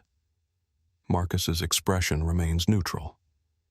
Mr. Hayes, tonight's incident is already resolved. Mr. Thornton was fired. Ms. Martinez was promoted. Policies were changed. Hayes shifts uncomfortably. I'm referring to broader implications. The publicity is affecting our other facilities. Investors are asking questions. Marcus almost smiles. Good. Questions lead to answers. Answers lead to accountability. We're prepared to offer significant financial compensation, Hayes continues desperately. We'll implement whatever training programs you recommend. We'll hire diversity consultants. Marcus shakes his head. Mr. Hayes, you're still thinking in terms of damage control. I'm thinking in terms of industry transformation. The conversation continues for 20 minutes. Hayes offers money, public apologies. Policy changes everything except the fundamental accountability Marcus demands. Finally, Marcus ends the negotiation simply. Mr. Hayes, your company can either lead industry change or be replaced by companies that will. The choice is yours. After the calls, Marcus reviews financial projections with his acquisition team. Transportation infrastructure represents a $30 billion market opportunity. Companies that adapt to new accountability standards will thrive. Companies that resist will fail. Isabella presents the recommendation summary. Sir, we have identified 47 facilities for potential acquisition or partnership. Combined, they represent 18% of premium travel infrastructure on the East Coast. Marcus studies the data. Economic pressure creates change faster than regulatory pressure. If competitors offer bias-free service while others don't, market forces will drive transformation. Proceed with acquisitions, Marcus instructs. But remember, we're not just buying businesses. We're buying opportunities to prove that dignity and profitability aren't mutually exclusive. The aircraft begins descent toward Los Angeles. Below, the lights of Southern California spread like a constellation, each light representing someone who might face discrimination tomorrow. But tomorrow will be different. because tonight's actions created new possibilities. Technology to monitor bias, legal frameworks for accountability, economic incentives for change.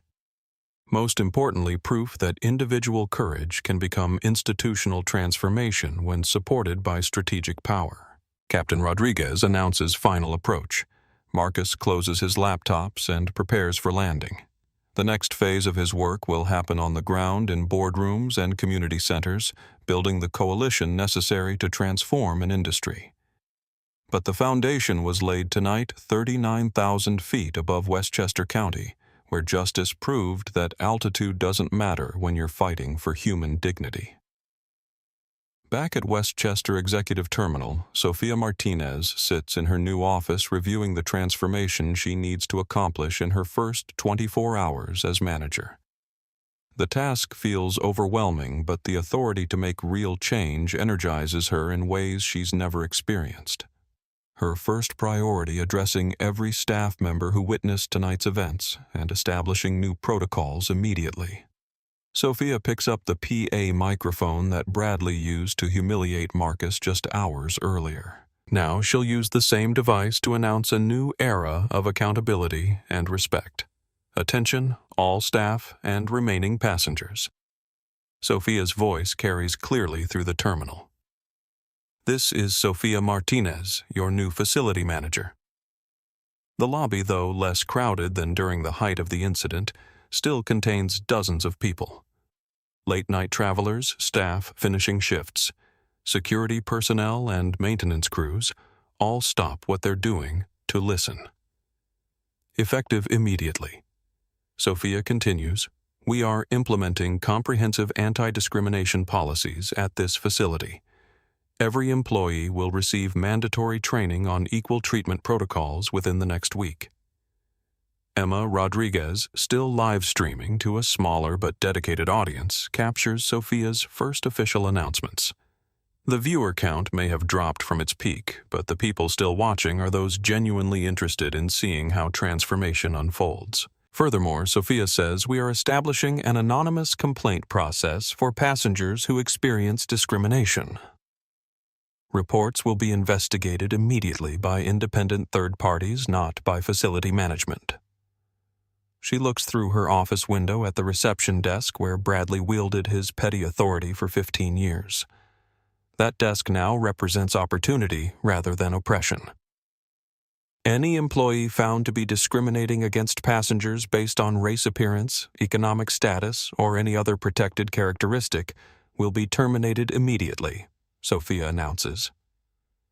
There will be no warnings, no second chances, no excuses. The statement sends a clear message to remaining staff the culture that enabled Bradley's behavior is finished. Sofia's phone rings. The caller ID shows Marcus Rivera's direct line. Mr. Rivera. Sofia answers professionally. Miss Martinez. Marcus's voice comes through clearly. I'm monitoring your announcements from the aircraft. Excellent work establishing immediate accountability. Thank you, sir. I want to make sure everyone understands the new standards. I have additional resources to support your transition, Marcus says. My legal team is preparing model policies for transportation facilities. My HR director will provide training curriculum. My technology team will install bias monitoring software. Sofia takes notes rapidly. The level of support surprises her. Most new managers get a handbook and good luck wishes. Additionally, Marcus continues, I'm arranging partnership with local civil rights organizations. They'll help train staff and provide ongoing oversight of our policies. The conversation continues for 15 minutes. Marcus outlines a comprehensive transformation plan that addresses every aspect of facility operations, hiring practices, customer service protocols, staff training, complaint, resolution, community engagement. Sofia realizes this isn't just about changing one terminal. Marcus is building a model that other facilities can replicate. One more thing, Ms. Martinez, Marcus says. Your salary has been set at $140,000 annually, plus performance bonuses based on customer satisfaction scores and discrimination complaint resolution. Sophia nearly drops the phone. The amount is more than triple her previous wages, more than she imagined making in her lifetime. "Sir, that's incredibly generous." "It's strategic," Marcus corrects. "I need someone with your character in a position of authority. Adequate compensation ensures you can focus on transformation without financial stress." After the call, Sophia addresses her staff directly. She calls an emergency meeting in the main conference room for all employees still on duty. 12 people gather around the table: reception clerks, security guards, cleaning staff, food service workers. They look nervous, uncertain about their job security under new management. Sophia begins with honesty. "Tonight you witnessed our former manager engage in racial discrimination against a customer. Some of you stayed silent. Some of you participated. Some of you were uncomfortable but didn't know how to respond." The staff exchanges glances. No one speaks. Starting tomorrow, Sophia continues: "Staying silent about discrimination makes you complicit. Participating makes you unemployable. But speaking up, standing up for what's right, makes you valuable." She distributes new employee handbooks developed by Marcus's team during the flight and transmitted electronically. "These policies aren't suggestions," Sophia explains. "They're requirements. Everyone will be retrained. Everyone will be evaluated. Everyone will be held accountable." Maria Santos, a cleaning supervisor who's worked at the terminal for 8 years, raises her hand tentatively. "Ms. Martinez," Maria asks, "what if we see discrimination but we're afraid of losing our jobs for reporting it?" Sophia looks directly at her. "Under the new policies, you'll lose your job for not reporting it. We're creating a culture where doing the right thing is rewarded, and doing the wrong thing has immediate consequences." The meeting continues for an hour. Sophia outlines specific scenarios, explains reporting procedures, describes the training programs beginning next week. Most importantly, she addresses the fear that keeps good people silent when they witness injustice. "I was afraid too," Sophia admits to the group. "For 8 months I watched Mr. Thornton treat people badly. I stayed quiet because I needed this job, but staying quiet made me part of the problem." Her honesty resonates with the staff. Several nod in recognition of their own moments of moral compromise. "Tonight, Mr. Rivera taught us that silence isn't neutral." Sophia continues. "When you stay quiet while someone gets discriminated against, you're choosing a side. From now on, we choose the right side." After the staff meeting, Sophia returns to her office to review customer complaint files from the past year. The pattern is clear and disturbing. Dozens of incidents like tonight's documented but ignored. Each complaint represents someone who was humiliated, discriminated against, treated as less than human.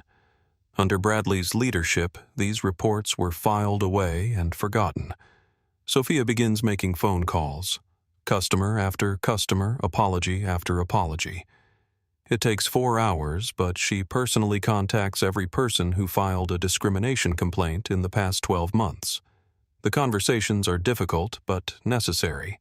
Many customers are shocked to receive acknowledgement of their experiences. Several cry with relief at finally being heard by someone in authority. Near dawn, Sophia completes her review and begins planning the changes needed to prevent future incidents. New hiring practices that prioritize character over appearance. Training programs that build empathy alongside efficiency. Oversight programs that catch bias before it becomes discrimination. Emma Rodriguez finally ends her live stream as the sun rises over Westchester County. Her final viewer count shows over 50,000 people watched the complete transformation of the terminal overnight. But more importantly, her documentation created a permanent record of how individual courage can spark institutional change when supported by strategic action. The story spreads beyond social media into mainstream news coverage, academic research, corporate training programs. Tonight's events become a case study in accountability transformation and the power of putting the right person in positions of authority. Sofia Martinez looks out her office window at the terminal lobby as morning light streams through the glass. In 8 hours, she'll meet her first customers as the new manager. They'll enter a facility fundamentally different from the one Marcus Rivera was forced to leave the night before. Not perfect change takes time. But changed accountability has begun. She opens her computer and begins typing the first daily report to Marcus Rivera, day 1 complete. Policies established, staff trained, customers contacted, foundation laid for transformation, ready to build something better. The work of justice has begun. Dawn breaks over Westchester Executive Terminal as Sofia Martinez implements the most comprehensive workplace transformation in the facility's history. Her first full day as manager begins before sunrise as she reviews applications for emergency hiring to replace the culture Bradley Thornton built. Marcus Rivera's HR department worked through the night to identify candidates for key positions. Not just people with transportation experience, but individuals with demonstrated commitment to equality and service excellence. Sofia's phone rings at 6 a.m. It's Dr. Angela Robinson, Director of Human Resources for Rivera Technologies, Ms. Martinez. Dr. Robinson begins, "We've identified candidates for your assistant manager and training director positions. Both have extensive experience in diversity and inclusion work. Sofia appreciates the efficiency. Send me their files. I want to interview them today." "They're actually in the building now," Dr. Robinson says. "I flew them in overnight from our Chicago and Denver offices. They're preparing the new staff training curriculum in Conference Room B." The speed of support amazes Sofia. Most companies take weeks to coordinate basic changes. Marcus's organization operates at a pace that matches the urgency of the problems they're solving. Sofia walks to Conference Room B and finds 2 people setting up presentation materials. James Wilson, an African-American man in his 40s, formerly ran diversity training for a major airline. Linda Reyes, a Hispanic woman in her 30s, specialized in customer service excellence at luxury hotels. Ms. Martinez James greets her warmly. "We've been briefing ourselves on last night's incident and developing immediate intervention strategies." Linda adds, "We've created a 72-hour transformation plan, new policies, emergency training, customer outreach, community engagement. It's aggressive but necessary." Sofia reviews their proposal. The plan addresses every aspect of facility operations, from greeting procedures to conflict resolution, from hiring practices to performance evaluation. "How quickly can we implement this?" Sofia asks. James checks his schedule. "Full staff training begins this afternoon. New policies go into effect immediately. Customer service protocols roll out Monday." The morning shift arrives at 7 a.m. to find the terminal transformed. New signs posted throughout the facility announce the policy changes. Training materials wait at every workstation. A diversity and inclusion hotline number is prominently displayed. Most significantly, the staff composition has changed. Marcus's security team identified 3 employees who participated in discriminating against customers beyond Bradley. They received termination notices at the start of their shifts. But the changes aren't just punitive. Sofia announces 5 immediate promotions for staff members who demonstrated character during their tenure. Workers who treated all customers with respect, who quietly helped colleagues improve their service, who maintained dignity even when management discouraged it. Maria Santos, the cleaning supervisor who questioned yesterday's discrimination policies, becomes facilities operations manager. Her 8 years of observing how the terminal really functions makes her invaluable for implementing lasting change. Carlos Mendez, a security guard who consistently treated all passengers with courtesy despite Bradley's encouragement to profile certain demographics, becomes head of security services. These promotions send a clear message: the qualities that got you fired under Bradley's management are the qualities that get you promoted under Sofia's leadership. By noon, local news crews arrive to document the transformation. Sofia grants carefully selected interviews focusing on forward-looking changes rather than past grievances. This isn't about punishing past behavior, Sophia tells Channel 7 News. This is about building future excellence. We're proving that dignity and efficiency aren't competing priorities. The reporter asks about Marcus Rivera's role in the changes. Mr. Rivera provided the opportunity and resources, Sophia responds. But the daily work of transformation belongs to all of us. Every employee, every customer, every person who walks through these doors has a role in maintaining our new standards. Meanwhile, Bradley Thornton spends his first day of unemployment at the Westchester County Library, researching job opportunities and reading about diversity training programs. The reality of his situation has settled, and his reputation in the luxury service industry is destroyed. But Marcus Rivera's offer of potential redemption motivates Bradley to begin genuine change work. He enrolls in online courses about unconscious bias.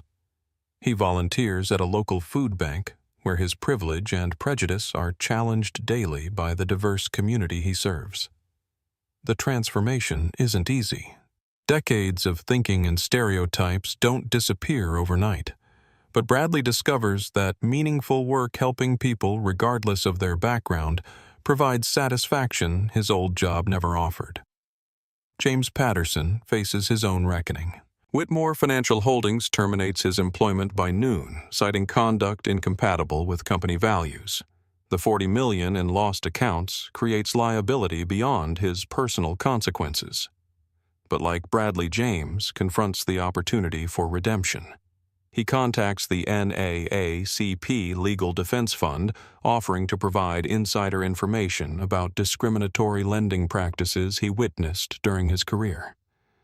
The road to rebuilding credibility will be long and difficult, but the possibility exists for those willing to do authentic work rather than perform superficial gestures. David Park takes a different approach to accountability.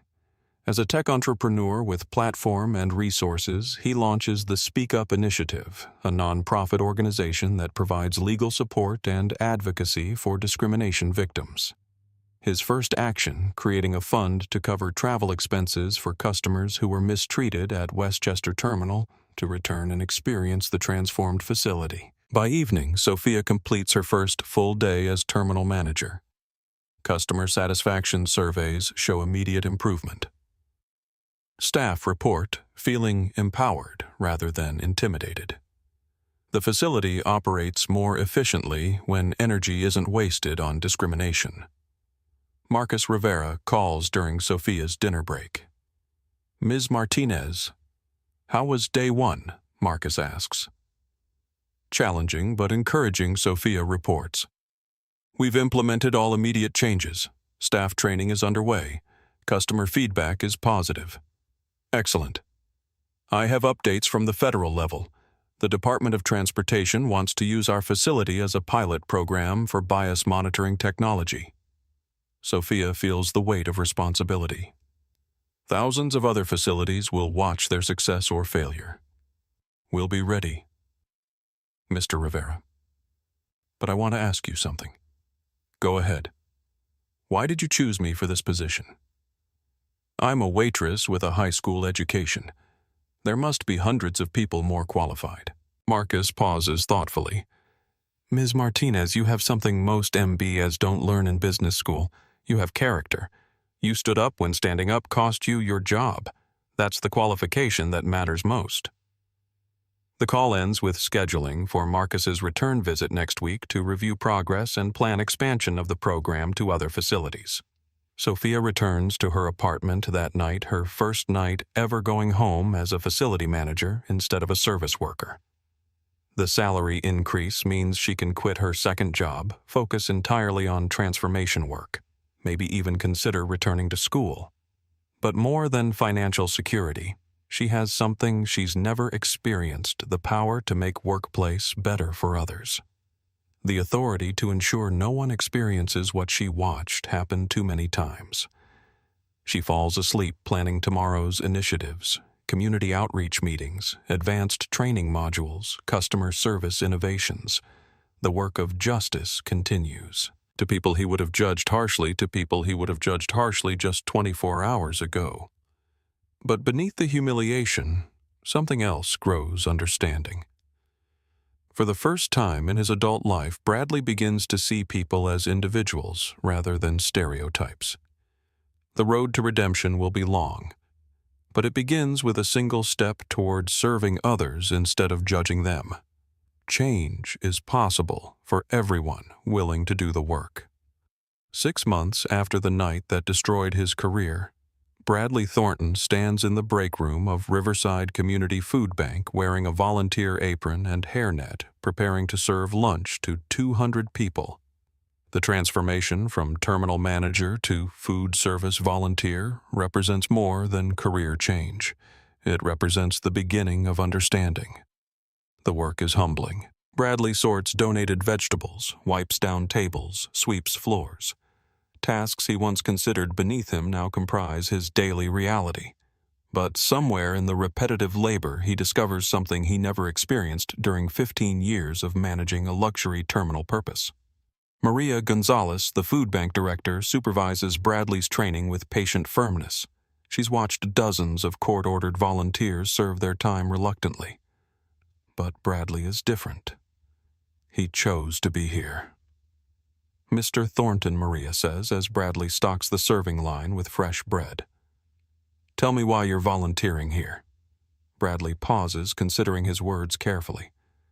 6 months ago, he would have had a quick surface-level answer designed to make himself look good. Now he understands the importance of honesty. Because I need to learn how to see people, Bradley admits.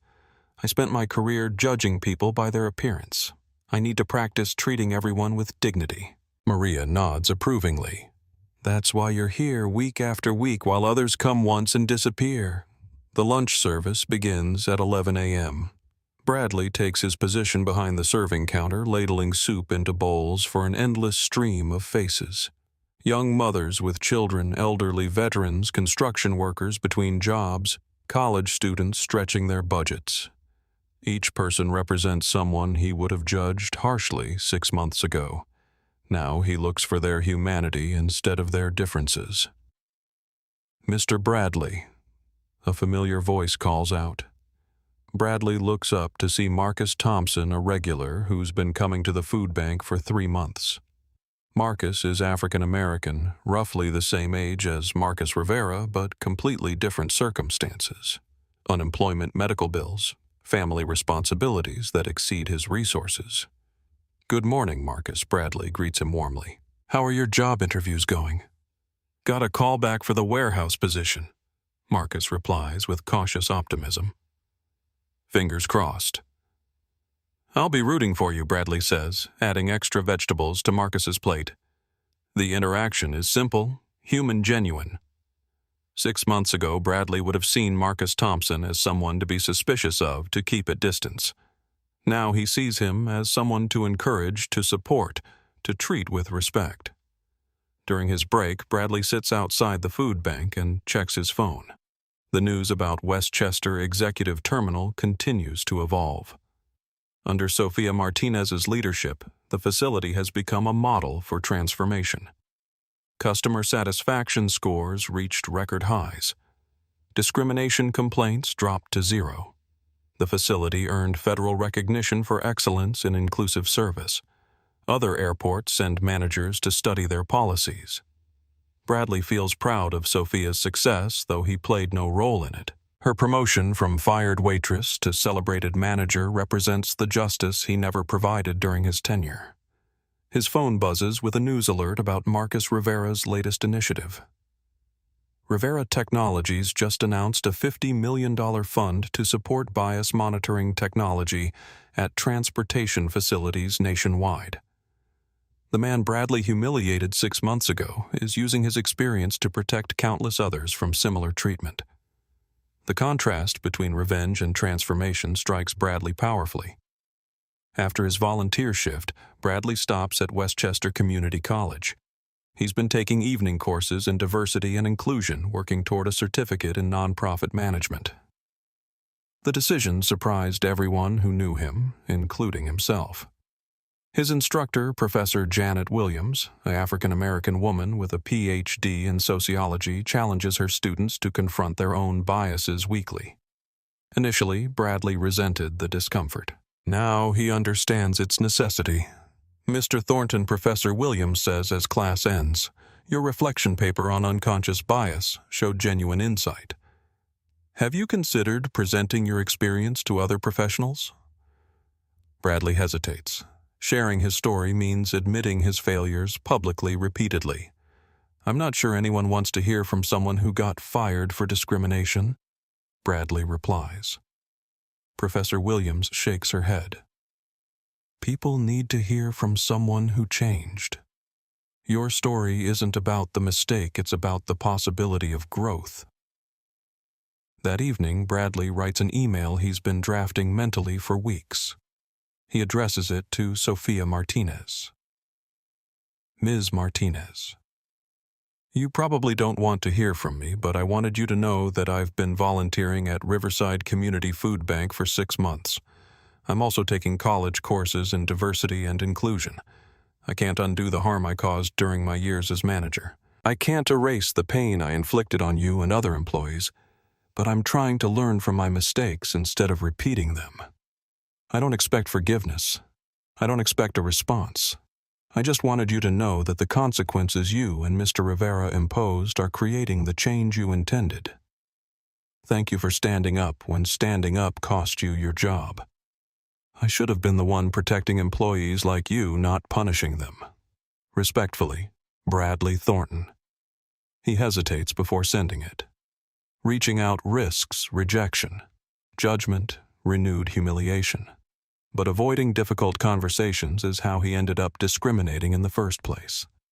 Bradley sends the email and goes to bed wondering if redemption is possible for someone who spent decades building walls between himself and other people's humanity. The next morning brings an unexpected response, Mr. Thornton. "Mr. Rivera forwarded your email to me. He thought I should know about your volunteer work and education. I appreciate your honesty about the harm you caused. Acknowledgement is the first step toward accountability. If your transformation is genuine, there may be an opportunity to help other managers avoid your mistakes. People learn better from someone who failed than from someone who never faced temptation. We'll be in touch. S. Martinez, Terminal Manager, Westchester Executive Terminal." Bradley reads the response 3 times. Not forgiveness, he hasn't earned that yet, but possibility, hope, the chance to transform his failures into tools for preventing other people's harm. For the first time since the night Marcus Rivera exposed his prejudice, Bradley feels something other than shame about his future. He calls the food bank to volunteer additional hours. He enrolls in advanced courses at the community college. He begins writing a longer reflection about his experience, thinking it might help other managers recognize their own biases before they cause harm. The road to redemption is long and uncertain. But Bradley finally understands that the journey itself, the work of becoming better, matters more than reaching any particular destination. 6 months ago, Bradley Thornton was fired for discriminating against Marcus Rivera. Today, he's learning to serve people he once judged. The man who lost everything because he couldn't see Marcus Rivera's humanity is slowly discovering his own. Change is possible, but only for those willing to do the work. 1 year after the incident that transformed American transportation standards, Sophia Martinez walks through Westchester Executive Terminal, reviewing the afternoon shift change. The facility buzzes with professional efficiency, but the atmosphere feels fundamentally different from the place where she once served coffee to indifferent passengers. Every staff member wears a small pin with the facility's new motto, "Dignity first, service always." The phrase isn't just decoration. It represents a comprehensive cultural transformation that other airports worldwide now study and replicate. Sophia stops at the reception desk where Carlos Mendez, the former security guard now serving as operations director, coordinates with customer service representatives. The team handles a minor issue with a delayed flight, ensuring affected passengers receive accommodation and apologies rather than dismissive brush-offs. Ms. Rodriguez Sophia addresses one of the customer service representatives. How are the new trainees adapting to the dignity protocols? Very well. Ms. Martinez Rodriguez replies. The scenario-based training helps them recognize bias before it affects customer interactions. Good. Schedule them for advanced empathy training next week. The transformation extends beyond individual interactions to comprehensive policy changes. Sophia reviews the latest customer satisfaction survey results on her tablet, 96% approval rating up from 64% under Bradley's management. But numbers only tell part of the story. The real change appears in daily interactions between staff and passengers, in the absence of discrimination complaints, in the way people feel welcomed rather than judged. Marcus Rivera's monitoring technology, now installed in 47 facilities across 3 states, tracks bias indicators in real time. Voice pattern analysis, service time disparities, complaint frequency, all analyzed by artificial intelligence trained to recognize discrimination patterns. The technology doesn't replace human judgment, but supports it. When bias indicators spike, supervisors receive alerts allowing immediate intervention before discrimination becomes harassment. Sophia's phone rings with a call from the Federal Aviation Administration. Director Sarah Kim requests updates on the bias monitoring pilot program. Ms. Martinez, Director Kim begins the preliminary data from your facility, and others using Mr. Rivera's technology shows remarkable improvement in service equity. Congress is considering legislation requiring bias monitoring at all federally funded transportation facilities. Sophia appreciates the recognition but focuses on implementation challenges. Director Kim, the technology helps identify problems, but culture change requires consistent reinforcement. Training can't be one-time events. It needs to be ongoing. Agreed. What recommendations do you have for national rollout? Sophia opens her presentation file developed over months of experience transforming workplace culture. Make diversity training mandatory for all management positions. Create anonymous reporting procedures with external oversight. Most importantly, promote people who demonstrate character rather than just competence. The conversation continues for 30 minutes, covering policy details that will affect millions of travelers. Sophia provides insights based on real experience managing change rather than theoretical frameworks. After the call, Sophia reviews applications for the facility's newest program, the Dignity Ambassador Initiative. High-performing employees can apply for additional training to become bias prevention specialists, earning salary increases while helping maintain inclusive culture. The program addresses a key challenge sustaining change beyond initial enthusiasm. By creating career advancement opportunities tied to inclusion work, Sophia ensures that fighting bias becomes professionally rewarding rather than just morally required. Maria Santos, the former cleaning supervisor now serving as facilities operations manager, approaches with updates about community partnerships. Ms. Martinez, the local NAACP chapter, wants to schedule their quarterly facility review next week. They're particularly interested in our hiring practices for entry-level positions. Perfect, Sophia replies. Transparency builds trust. The NAACP partnership represents another innovation from Marcus Rivera's transformation framework. External oversight prevents complacency and provides ongoing accountability for inclusion commitments. Additionally, Maria continues, Bradley Thornton submitted his application for the bias prevention educator position. Sophia pauses. For 6 months, Bradley has been volunteering at local nonprofits while completing diversity education courses. His transformation appears genuine, but hiring your predecessor who was fired for discrimination requires careful consideration. Has he completed all certification requirements? Sophia asks. Yes. Professor Williams at Westchester Community College submitted his final evaluation. She recommends him for positions involving bias prevention education. Sophia reviews Bradley's file. His academic work shows deep understanding of discrimination psychology. His volunteer work demonstrates sustained commitment to serving diverse communities. His personal statement acknowledges harm while outlining specific plans for prevention education.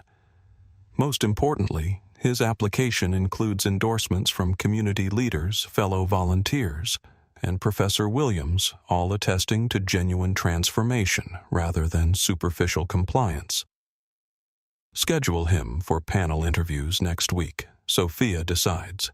Include community representatives, not just facility staff. The decision reflects Sophia's leadership philosophy. Redemption must be earned through sustained action, not granted through symbolic gestures. Her computer chimes with a video call from Marcus Rivera, now calling from his corporate headquarters in Manhattan. Miss Martinez. Marcus greets her warmly. Congratulations on the FAA recognition. Your facility has become the national model for inclusive transportation service. Thank you, Mr. Rivera. But the real test is sustainability. Culture change requires constant attention. Agreed. That's why I'm calling. Rivera Technologies is establishing the Institute for Transportation Equity headquartered at your facility. I want you to direct it. Sophia feels simultaneously honored and overwhelmed. Sir, I'm grateful for the opportunity, but I'm not sure I'm qualified to run a national institute. Marcus smiles. Ms. Martinez, you transformed a discrimination-plagued facility into an inclusion model while maintaining operational excellence. You're exactly who should lead this work. The Institute will train transportation managers nationwide, develop bias prevention curricula, and provide ongoing support for facilities implementing inclusion programs. Sophia's experience-based expertise will guide the expansion of dignity-first service standards across American transportation infrastructure. I accept, Sophia says, understanding the magnitude of responsibility she's assuming. Excellent. Dr. Robinson from our HR department will coordinate with you on staffing and program development. After the call, Sophia walks through the terminal lobby, observing afternoon passenger interactions. Business travelers, families, elderly passengers, people from every economic background, all treated with consistent respect and professionalism. Near the windows where Marcus Rivera was humiliated 1 year ago, a young African-American man in casual clothes approaches the reception desk. The staff member greets him warmly, processes his request efficiently, and provides assistance without judgment or suspicion. The scene that would have triggered discrimination under Bradley's management now unfolds as routine, excellent service. The transformation is complete, visible, sustainable. Sophia returns to her office and begins planning curriculum for the new institute. Training modules on unconscious bias, conflict de-escalation, cultural competency, empathy development. But most importantly, case studies showing that inclusive service improves rather than compromises operational efficiency. Her phone buzzes with a message from Professor Williams. Sophia just heard about the institute appointment. Proud to see student leadership in action. The world needs more leaders who understand that justice and excellence aren't competing priorities. As evening approaches, Sophia reviews the day's incident reports: 0 discrimination complaints, 14 customer commendations, 3 bias alerts, resolved through supervisor intervention before escalation. The numbers represent more than operational metrics. They represent human dignity, protected potential harm, prevented culture change sustained through daily commitment. 1 year ago, Sophia Martinez was fired for defending a customer against discrimination. Today, she leads national efforts to ensure no one faces what Marcus Rivera experienced. The transformation is complete, but the work continues. Justice isn't a destination, it's a direction. And under Sophia's leadership, American transportation moves steadily toward dignity for all. 18 months after the incident that changed everything, Marcus Rivera returns to Westchester Executive Terminal for the quarterly review of his bias monitoring program. But this visit is different. He's not traveling alone. His 12-year-old nephew, Jordan Rivera, accompanies him for the first time. Jordan wears casual clothes, jeans, sneakers, a university hoodie, and carries a backpack full of homework and gadgets. He looks remarkably similar to how Marcus appeared the night his dignity was challenged in this very building. They walk through the terminal entrance together. Marcus watches Jordan's face, carefully studying his reaction to the space where his uncle was humiliated 18 months ago. Uncle Marcus Jordan says, looking around the polished lobby, "This place is really nice. Everyone seems friendly." Marcus smiles. It wasn't always like this. They approach the reception desk where Sofia Martinez greets them personally. She's dressed professionally but still wears the small Dignity First pin that has become the facility's symbol. "Mr. Rivera, welcome back," Sofia says warmly. "And you must be Jordan." Jordan shakes her hand politely. "Nice to meet you, Ms. Martinez." Sofia leads them to the VIP lounge for their meeting, but Marcus pauses at the spot where Bradley Thornton once forced him to stand while confiscating his credit card. Jordan Marcus says quietly, 18 months ago, "I stood right here while a man told me I didn't belong in this building." Jordan looks around, confused. "But why? You own planes and companies and stuff." "Because he judged me by my appearance instead of my character," Marcus explains. "He saw a tired man in old clothes and decided I was a problem to be removed." "That's stupid," Jordan says with the clarity of youth. "Yes," Marcus agrees. "It was stupid. But more than that, it was wrong." Sofia watches the conversation with interest. She's never seen Marcus in uncle mode, patient, educational, focused on teaching rather than achieving. Sofia interjects gently. "Your uncle's experience here led to changes that protect thousands of other travelers from similar treatment." How, Jordan asks. Marcus explains the monitoring technology. The policy changes the training programs that emerged from his humiliation. Jordan listens with growing understanding. "So something good came from something bad," Jordan summarizes. "Something better came from addressing something bad," Marcus corrects. "The good was always possible. It just required people choosing to do the right thing." They settle in the lounge for the quarterly review meeting. Sofia presents impressive statistics. Customer satisfaction at record highs. Discrimination complaints at 0 for 6 consecutive months. Staff retention improved by 40%. But Marcus focuses on qualitative changes. How do people feel when they enter this facility? Do they sense welcome or judgment? Does service quality vary based on passenger appearance? The data shows consistent service excellence regardless of customer demographics, Sofia reports. Our bias monitoring technology catches potential issues before they become incidents. More importantly, staff report feeling empowered rather than fearful. When employees know they'll be supported for treating everyone with dignity, they provide better service to everyone. Marcus nods approvingly. The transformation succeeded because it aligned moral imperatives with operational excellence. Mr. Rivera, Sofia continues. "We have one more item to discuss. Bradley Thornton completed his certification program and community service requirements." Marcus looks up from his notes.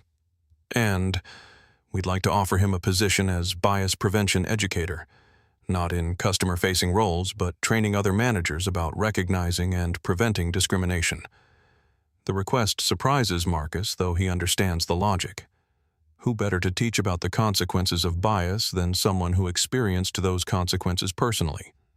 Has his transformation been verified by independent sources? Marcus asks.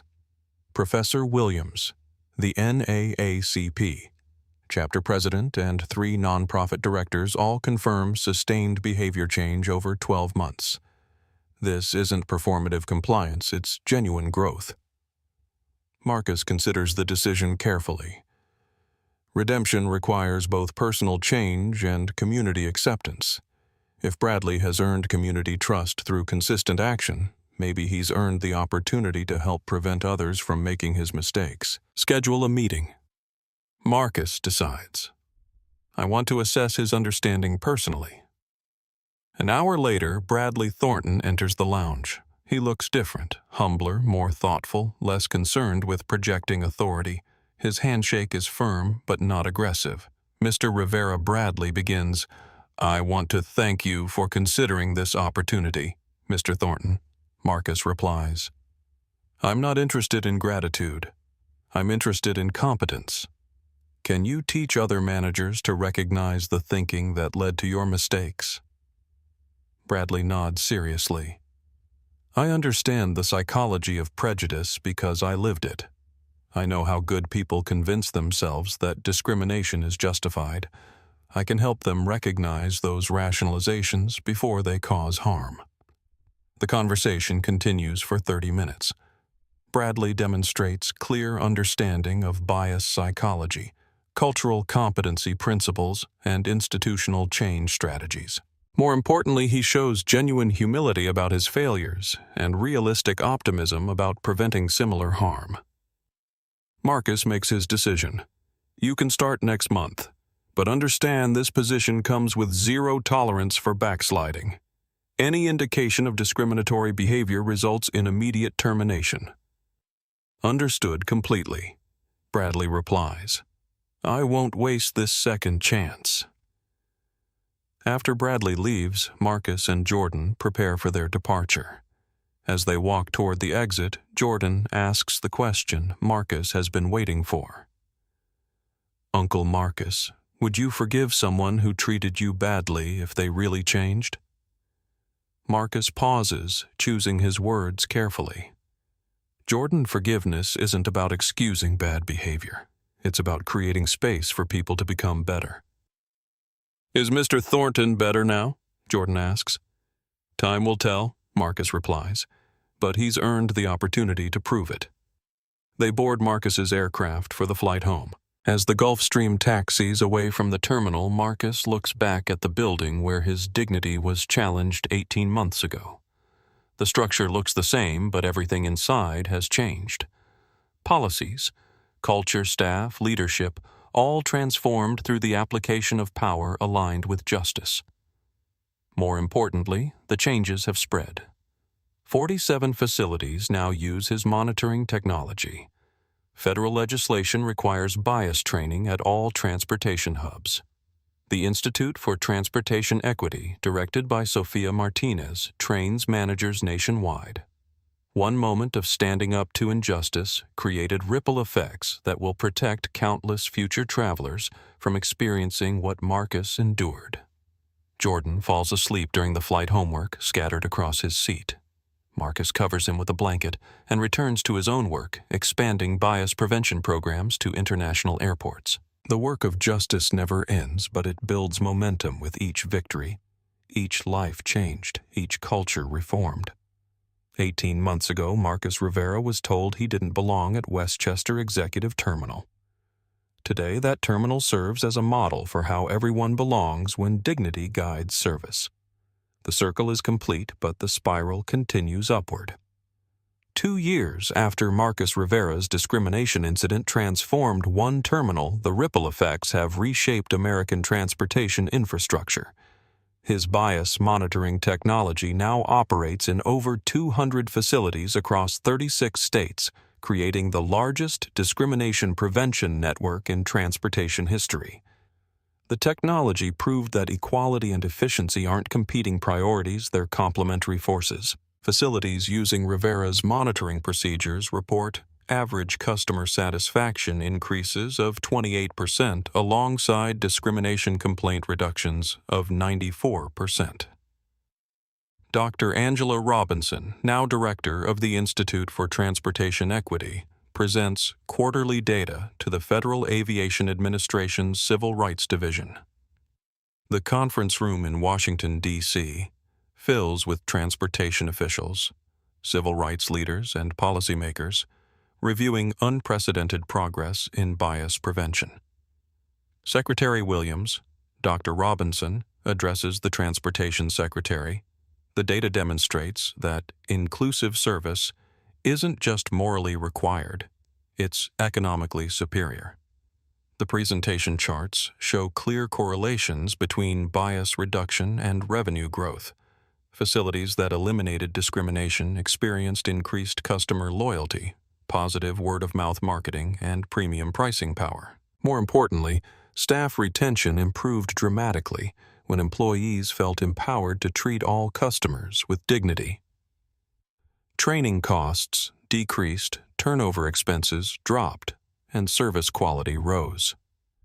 Secretary Williams reviews the comprehensive data. Dr. Robinson. These results support federal legislation requiring bias monitoring at all transportation facilities receiving federal funding. The proposed legislation, drafted with input from Sophia Martinez and other transformation leaders, mandates real-time discrimination monitoring, transparent reporting, and financial penalties for institutions that tolerate bias. But the impact extends beyond government policy. Private companies voluntarily adopt Rivera's standards to avoid the reputation damage that destroyed Bradley Thornton's career. Discrimination becomes not just morally wrong, but professionally suicidal. Major hotel chains implement similar monitoring. Rental car companies adopt dignity-first training. Cruise lines, airlines, and luxury service providers across industries recognize that inclusive excellence represents competitive advantage rather than compliance burden. The transformation cascades through corporate America as executives realize that protecting customer dignity protects profit margins. Marcus Rivera receives dozens of speaking requests weekly, but he carefully chooses appearances that advance policy rather than celebrity. His focus remains on creating accountability rather than personal recognition. At the National Association of Black Hotel Owners Conference in Atlanta, Marcus delivers the keynote address to an audience of entrepreneurs who built businesses despite facing discrimination throughout their careers. 2 years ago, I was humiliated at a terminal because someone judged me by my appearance, Marcus tells the audience. Today, that same terminal trains managers nationwide on preventing such incidents. The audience responds with appreciation, but Marcus emphasizes the broader lesson. My experience wasn't unique, he continues. What was unique was having the resources to fight back.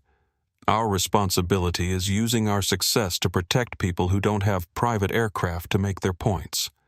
The speech generates significant media coverage, but more importantly, it inspires other successful entrepreneurs to invest in bias prevention rather than just personal advancement. Within 6 months, 12 major minority-owned businesses established the Dignity Defense Fund, providing legal support and financial assistance to discrimination victims who lack resources for lengthy court battles. The fund's first case involves a young Hispanic woman denied rental car service at Miami International Airport. Video evidence bias monitoring data and legal support combine to create swift justice rather than years of litigation. The message spreads through industries discrimination will be expensive, public, and career-ending for perpetrators while being supported, documented, and legally protected for victims. Congressional hearings feature Sophia Martinez testifying about transformation strategies that work. Her practical experience managing cultural change provides credibility that academic theories cannot match. Representative Johnson asks Sophia directly, Ms. Martinez, what advice would you give to other managers facing embedded discrimination in their organizations? Change starts with individual accountability. Sophia responds, You can't transform culture without addressing individual behavior first. She outlines the specific steps that worked at Westchester Terminal, immediate consequences for discrimination. Career advancement for inclusion, champions, external oversight partnerships, continuous training rather than one-time events. But most importantly, Sophia adds, leadership must model the behavior they expect. You can't delegate integrity. The hearing testimony becomes required reading at business schools nationwide. Case studies emerge analyzing the Westchester Terminal transformation as a model for organizational change management. Marcus Rivera's experience evolves from viral video to academic curriculum, from social media moment to institutional knowledge that will guide managers for decades. The ultimate measure of success isn't just policy change or technological innovation, it's culture shift. 2 years after one man faced discrimination, millions of travelers experience improved service because bias became too costly to tolerate. The industry that once protected discrimination now prevents it comprehensively, sustainably, profitably. The individuals whose lives intersected on that transformative night have each found their own paths toward growth, redemption, and purpose. Their stories illuminate how crisis can become catalyst when people choose courage over comfort.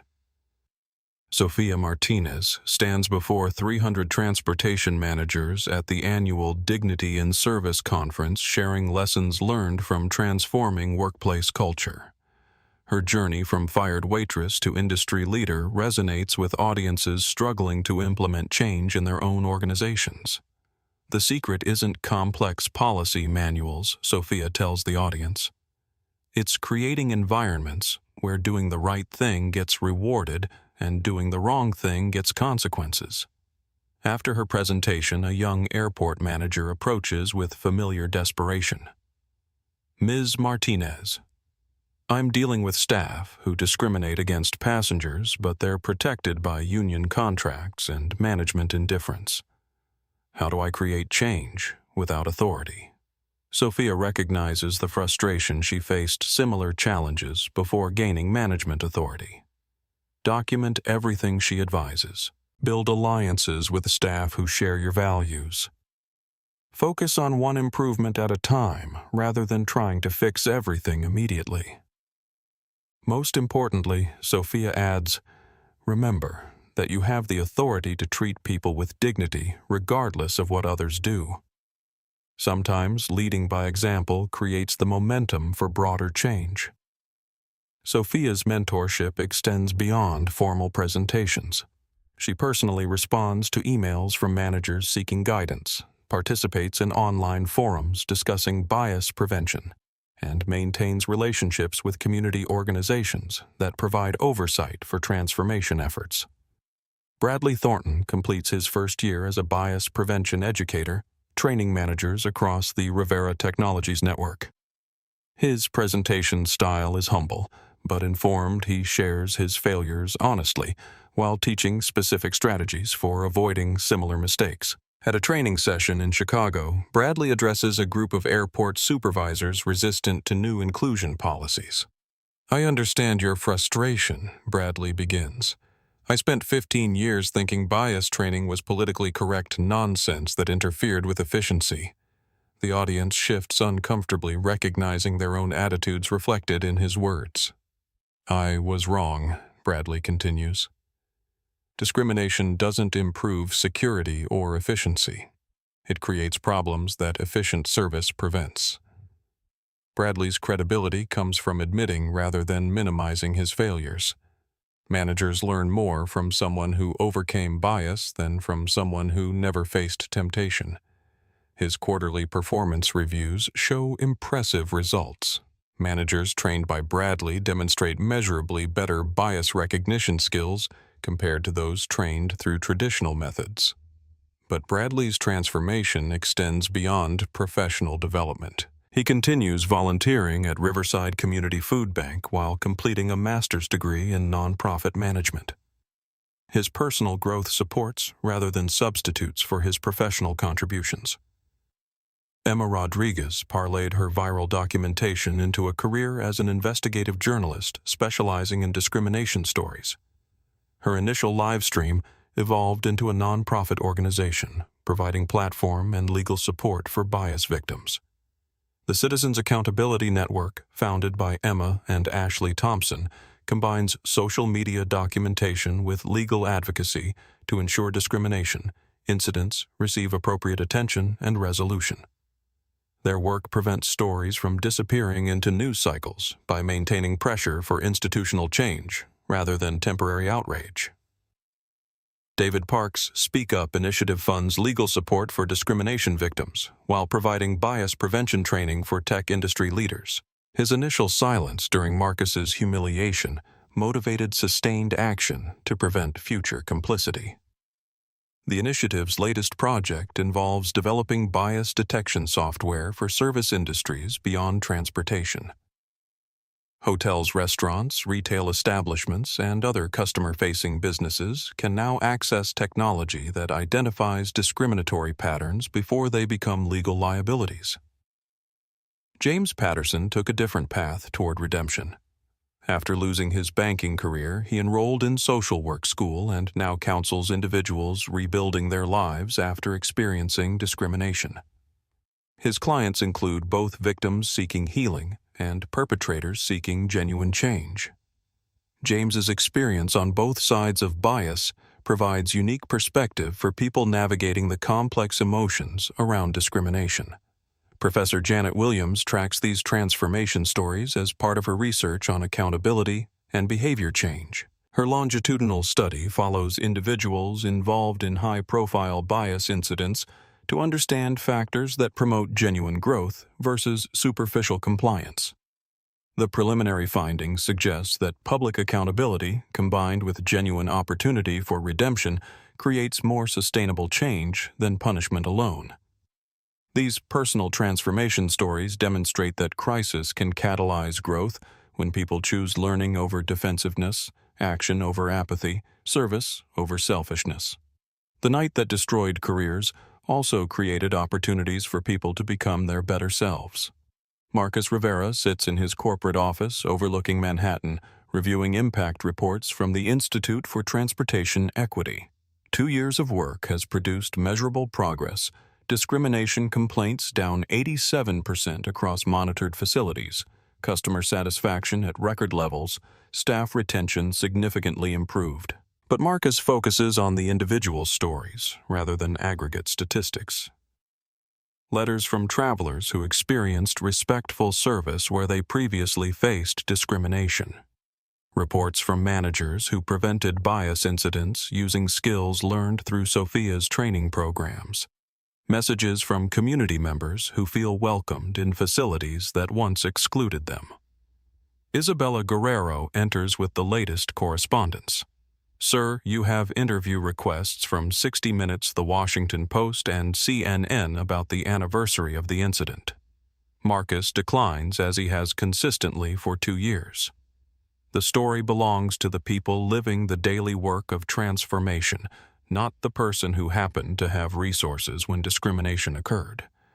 Instead, Marcus records a video message for the Institute's social media channels, speaking directly to viewers who might face similar challenges. 2 years ago, I experienced discrimination that happens to millions of Americans regularly. Marcus begins. The difference wasn't the incident. The difference was having power to respond.